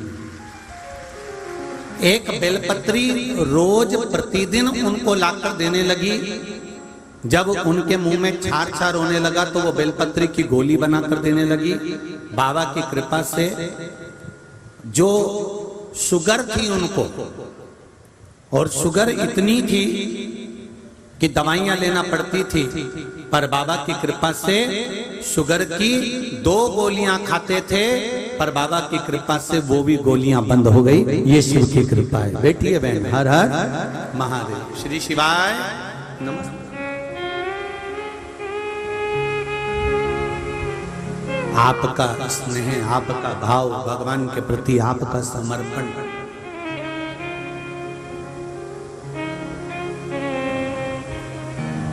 आप हृदय से अगर पुकार रहे हो, आप हृदय से उसको कह रहे हो, आप हृदय से अगर उसकी प्रार्थना कर रहे हो, हृदय से आप उसको निवेदन कर रहे हो, तो उसका फल मिलता जरूर।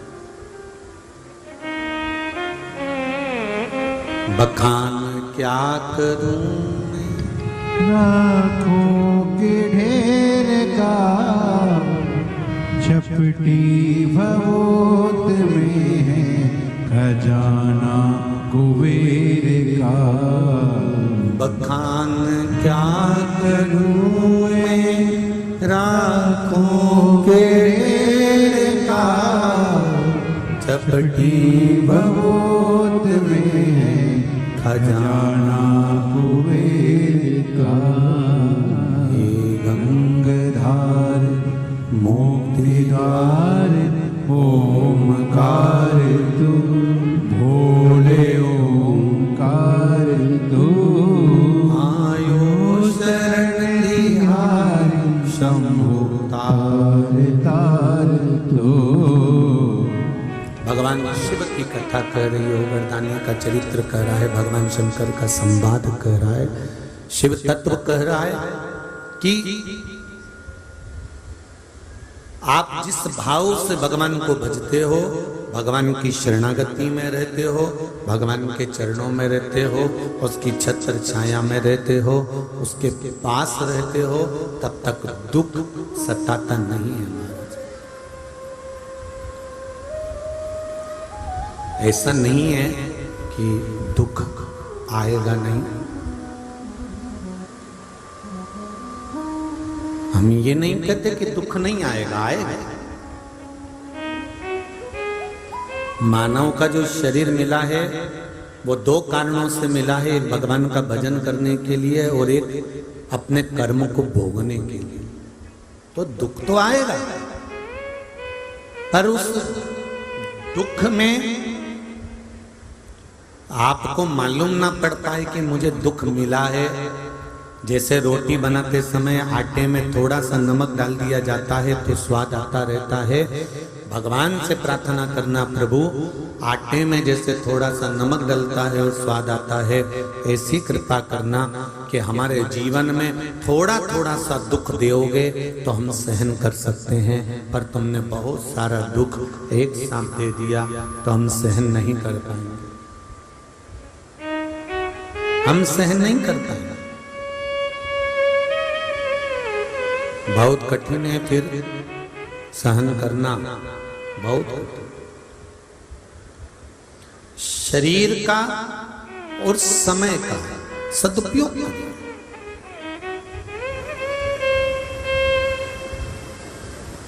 केवल भोग और विलास में लगाने के लिए, केवल भोग और विलास में इस शरीर को डुबाने के लिए शरीर नहीं मिला।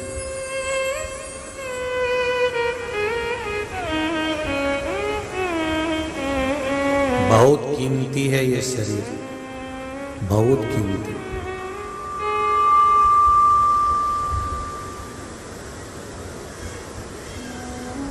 जिनके असली दांत चले जाते हैं और नकली दांत लगाते हैं, उनसे पूछना कि असली में ज्यादा आनंद आता था रोटी खाने में कि नकली में ज्यादा आता था। उनसे पूछना। जिनका असली घुटना बेकार हो जाता है और डॉक्टर नकली लगा देते हैं, उनसे पूछना असली में ज्यादा चलने में आनंद आता था कि नकली में। हड्डी टूट गई, राड लगाकर जोड़ दी, असली में ज्यादा सुख था कि नकली में था।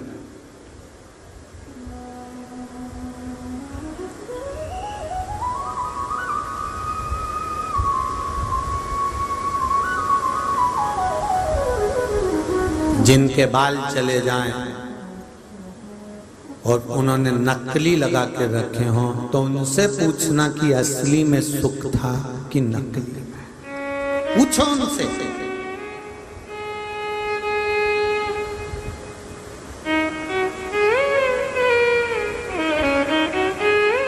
परमात्मा ने देकर भेजा है हमको किडनी, लीवर, नेत्र, मुख, श्रवण शक्ति, हाथ, पैर, शरीर, जो परमात्मा ने बनाकर भेजा है वो करोड़ों करोड़ों का बनाकर भेजा है।